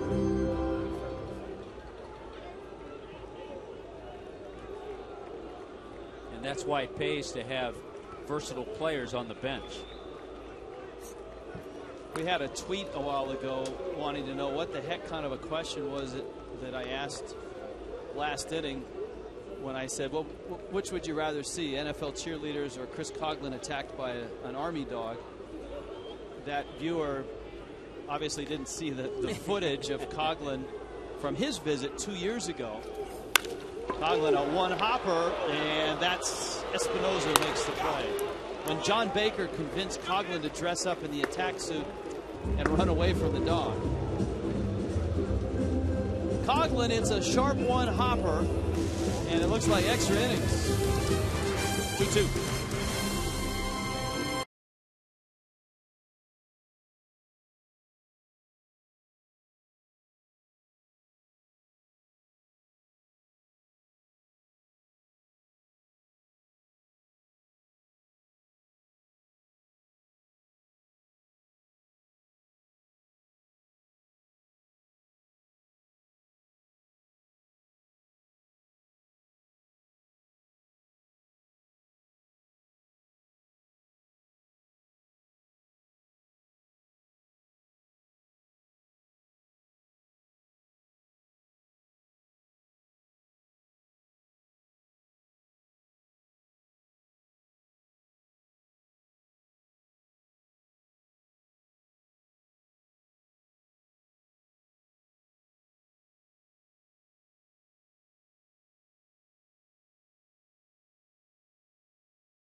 to get to more emails. More for our crack staff to sort through and send our way. We don't get all of them. I mean, we'll get 600, 700 a game. We don't necessarily get them all up on our electronic devices of choice up here. The crack staff culls through them and sends them our way.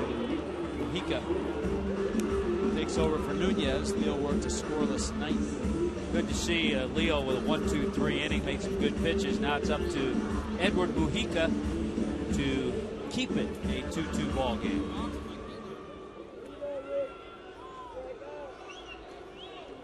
Fans from the West Coast chiming in. Nice to see something to remind me of Florida. This is Richard. But you're messing my sense of time up. I've watched the Marlins for years. Towards the end of the telecast, it's always time for bed. I'm on the West Coast and just getting home. But you got extra innings tonight. Rick Ankiel swings through that off-speed pitch. Probably the good splitter from Edward Mujica.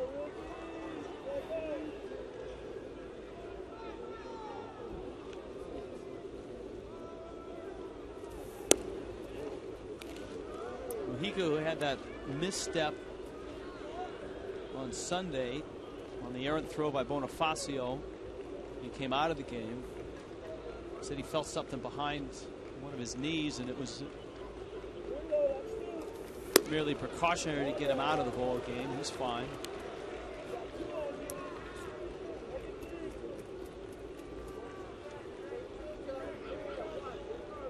Tom in Pembroke Pines, will you ever have anyone on to answer questions about the new ballpark on Email Tuesday? Absolutely. I think our next home Tuesday telecast will be dedicated to the new ballpark. We'll have the latest video, a little video tour with Frank Fort. Marlins President David Sampson will answer all the questions. We always enjoy when David comes on and talks about the new ballpark. We enjoy when Claude Delorme comes on, and who's out there every day, and he gives us some good information on the new ballpark as well. Got an angry email from Frank in Staten Island. Well, come on, Tommy. Why did it have to be from Staten Island? Well, I mean, because the starting pitcher for the Nationals is a Staten Island guy, yeah, right? Jason Marquis. Jason Marquis. But this is a loyal Marlin fan. Okay. Upset because he doesn't think that the new stadium is going to make a difference if the Marlins can't put any big names on the roster. And I think he's probably referring. Let me beg to differ here. Big names on a roster. I think Hanley Ramirez is a big name. I think if you talk to National League players, the guy who led the league in ERA, Josh Johnson, is a big name. I think in a year or two, Logan Morris and Gabby Sanchez, Chris Coghlan could be big names. So that's where I beg to differ. All right, throw Stanton in there, too. How about Mike Stanton? He's already a big name. People are talking about him. See, Frank is like me now. He knows where to push, which button to push to get you going. You want to sign a lot of big names to contracts that all of a sudden these big names are 38 years old and they're not worth what their contract says they are. Marlins payroll this year is at about $60 million. And all indications I remember that it will go up next year. Yeah, I remember Rich looking in the offseason. There are about 5 or 6 teams this year in the major leagues with lower payrolls now than the Marlins. I know Pittsburgh's one, Kansas City's one. There's 2 of them. There's a couple more. Yeah, I think you're right. I think the Marlins payroll is about 23rd or 24th. Those numbers are just coming out right now. But Frank in Staten Island, we thank you for being a loyal fan. We thank you for watching, and even angry emails are welcome on email Twitter Tuesday. Yeah, Jason Marquis, born in Manhasset, New York. Mujica misses up with a fastball. You've got a couple of Venezuelans here. Ramos is 23. Was the apple of the Twins farm system. Mujica 26.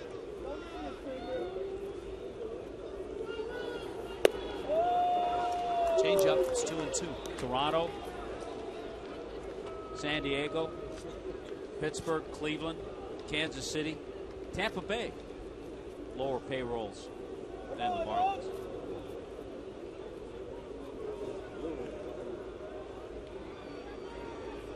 We have a David Eckstein question. 2-2, look out. Wow, that bat just went over the head of the on-deck hitter, Alex Cora. How scary is that? Boy, you just learned one thing, too, about Mojica. He's not afraid to use that splitter, which is like a good changeup that dives downward to a right-hander. He struck out Ankiel with the splitter, and he gets the catcher Ramos with the same pitch. Yeah, just duck your head, Alex. Howard in Boca wants to know, is David Eckstein on a Major League roster? He's a good luck player. I believe he'd be a good fit for the Marlins. Where would he play? You think of where would he play? His brother is here. His brother Rick, the hitting coach, is the hitting coach for the Nationals. It's always nice to put together these fantasy teams. Well, where would you play David Eckstein? Going to play him at short? I don't think you're going to play him at second with Omar Infante out there. I will agree with Howard, though, that he belongs in the major leagues right now. Sure does, yeah.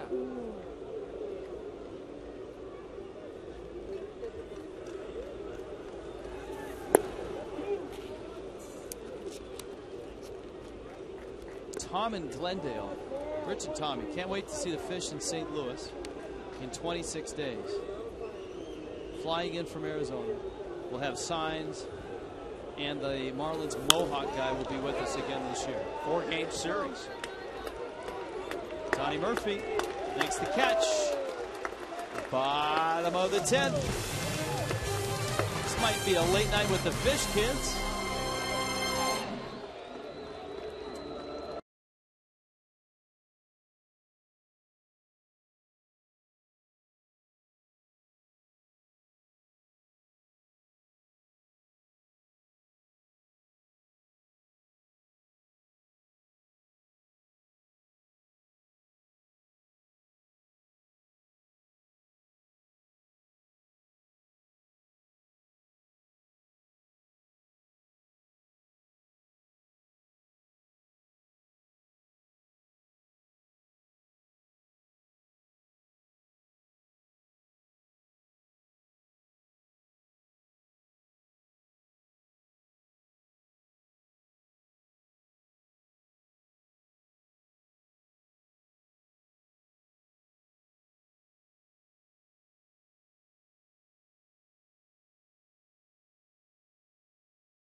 Four answers.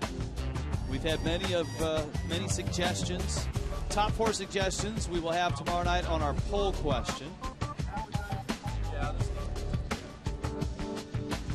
Langford Grocery in Houston is one suggestion. Great burgers at a local landmark. The Langford Grocery from Ann in Plantation. Haven't had a Gladys Knight chicken and waffles suggestion yet. That would be Atlanta, a good place. Kind of the Midtown area. Chicky and Pete's. A lot of choices in Philly.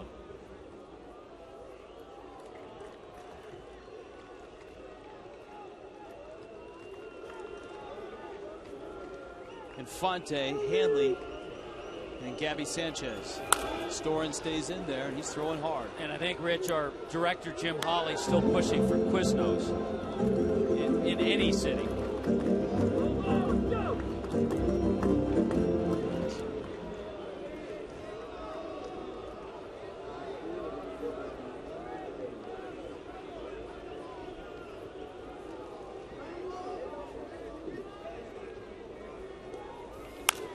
Infante can't lay off that fastball up, and twice he's gone after it. Both pitches look like they might have been out of the zone.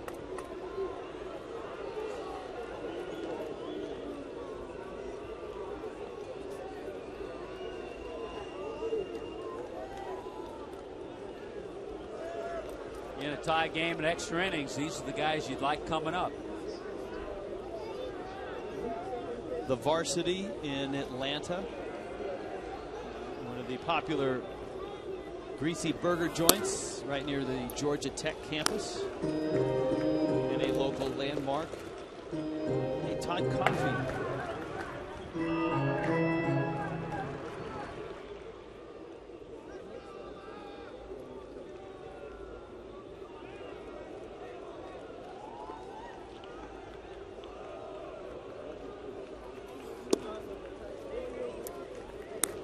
What a nice win for the Minnesota Twins tonight. They really struggled against the Yankees, especially in New York.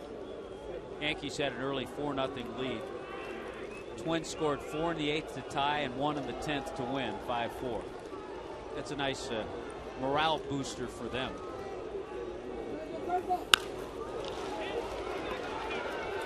Shallow right, look out, Wirth's coming on, he drops the ball. It would have been an easy play for Espinosa, but you could see Wirth was hell-bent on taking that from the get-go. You know, there was communication because Espinosa, who I agree, I thought had a play on that, peeled out of the way when he heard Wirth. There's Espinosa getting out of the way. It looked like Wirth had a little mix-up. He still appeared to have his eye on Espinosa and took it off the ball just a little bit.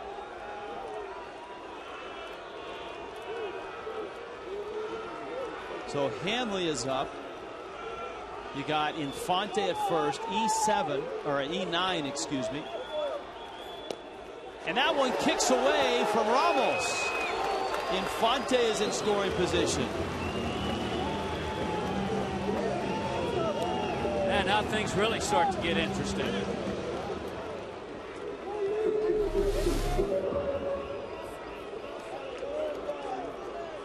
Tell you what, they initially said wild pitch, but that certainly was a catchable ball. It didn't hit the dirt. It was to Ramos's backhand, and he didn't make the play. With the runner at first, you know he wasn't crossed up. They are going to walk Hanley and bring up Gabby.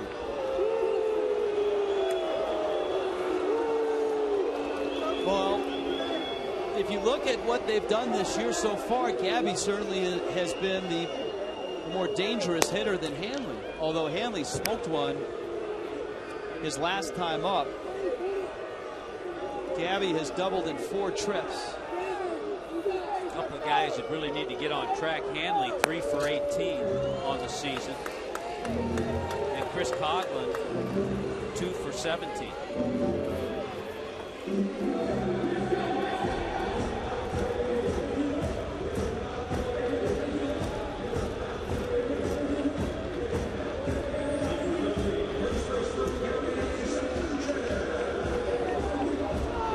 Comes Jim Riggleman. You know, Rich, as solid as Gabby was last year, and the many big hits that he got, the kind of rookie season he had, he's never had a walk-off hit. I'd say he's due.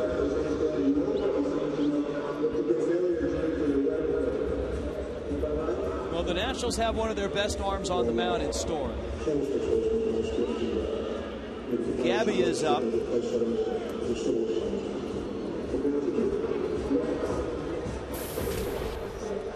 Four doubles in 4 games this season. Good speed on the bases. Of course, the important run was Infante. Breaking ball up. Coffey and Burnett in the bullpen.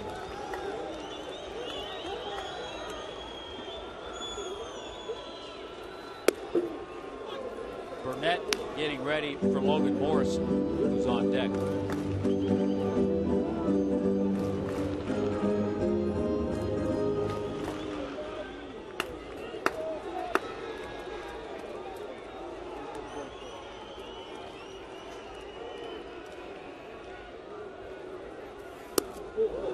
Gabby trying to end it with that swing.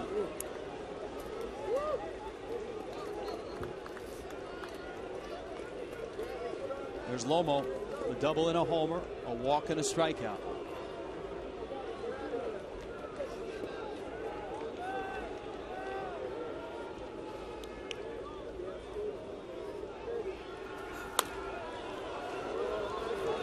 Stays alive. It's an outfield. They all have pretty good arms, too. Right now, Hairston in left field.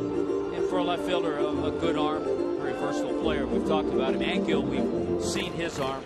Tremendous. And Jason Worth, we know what he can do out there.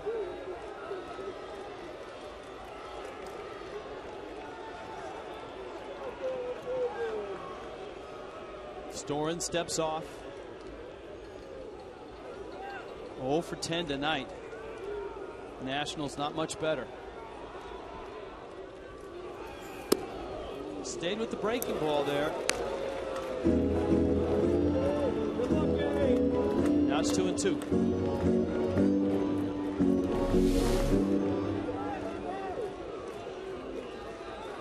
Outside.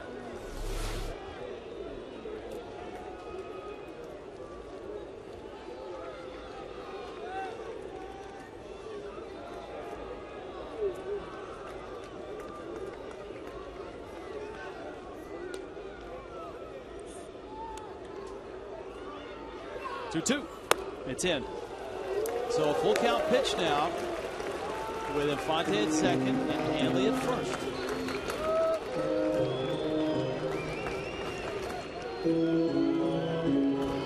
Storen has pretty good confidence in both fastball and slider, but he just missed in with a fastball.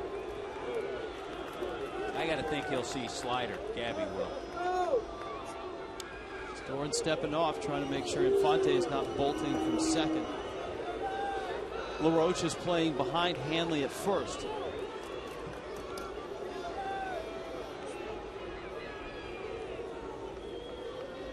Three-two coming. Fastball, lined it foul. That's mainly you have 2 strikes. You're trying to guard the plate. You want to react to the fastball. You want to be able to pull the trigger on a slider. Nationals thinking they'd like to do what the Indians did against the White Sox over the weekend. Turned a triple play.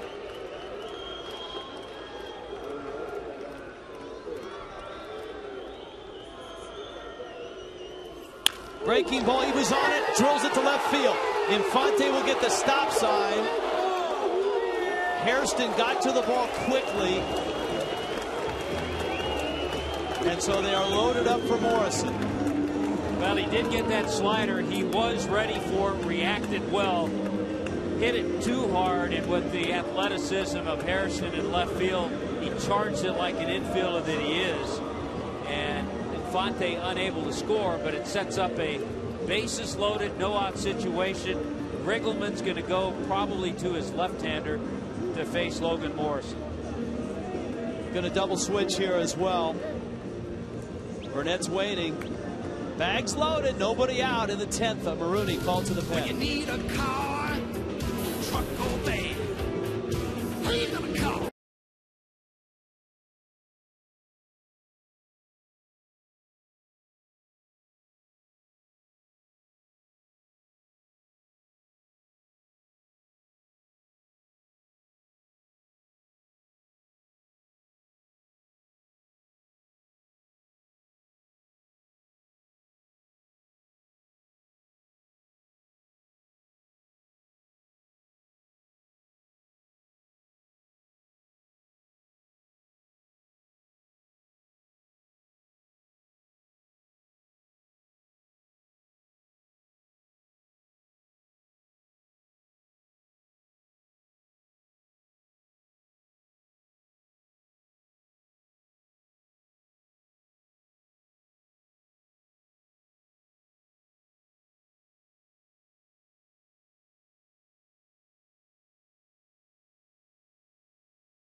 key. Logan Morrison pumped out his second homer of the season, a solo shot at the left.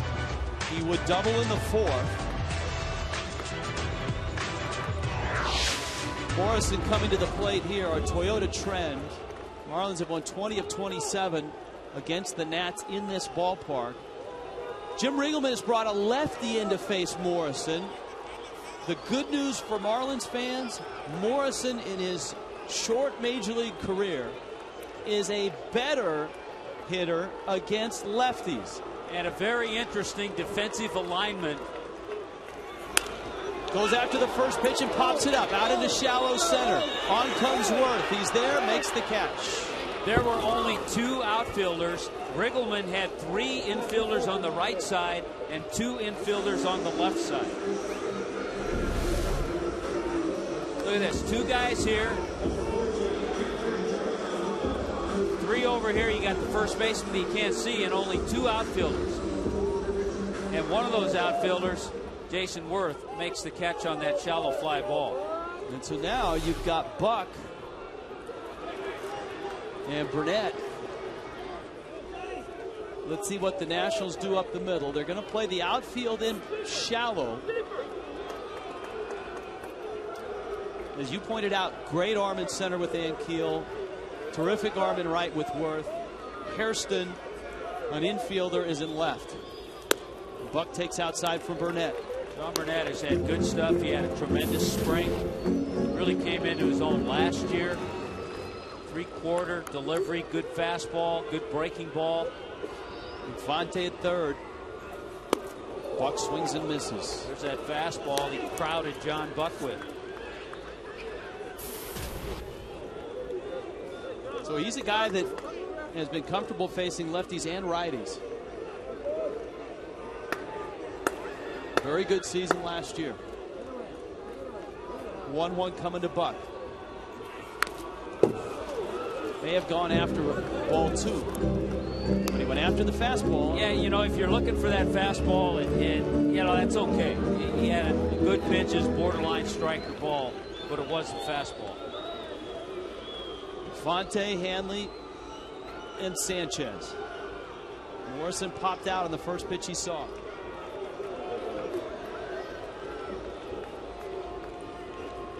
One, 2. Fastball out. Now it's 2-2.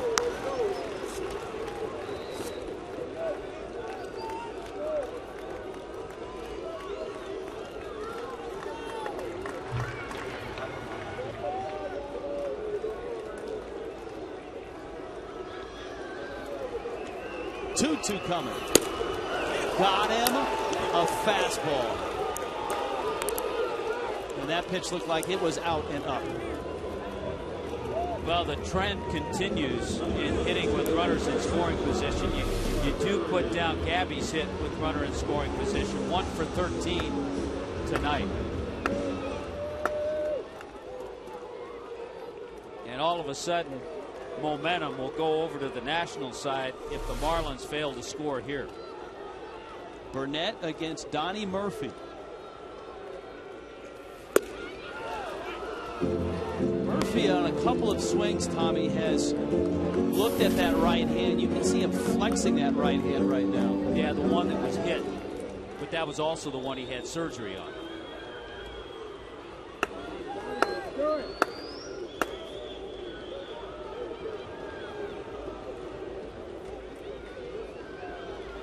Murphy has doubled.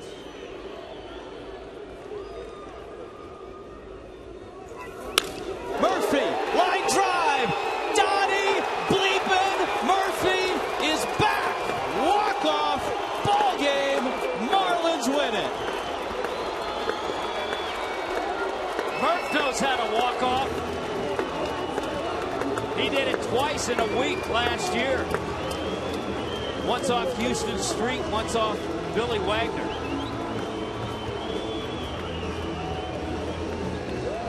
With 2 outs in the bottom of the 10th, Donnie Murphy ends it, and the Marlins get their extra inning win, even their record at 2-2.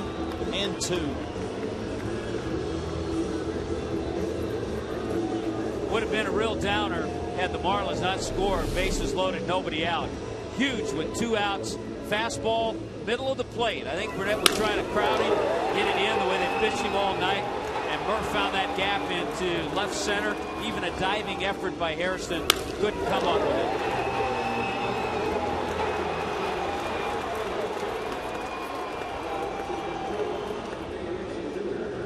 So the Fish walk off. They captured game 1.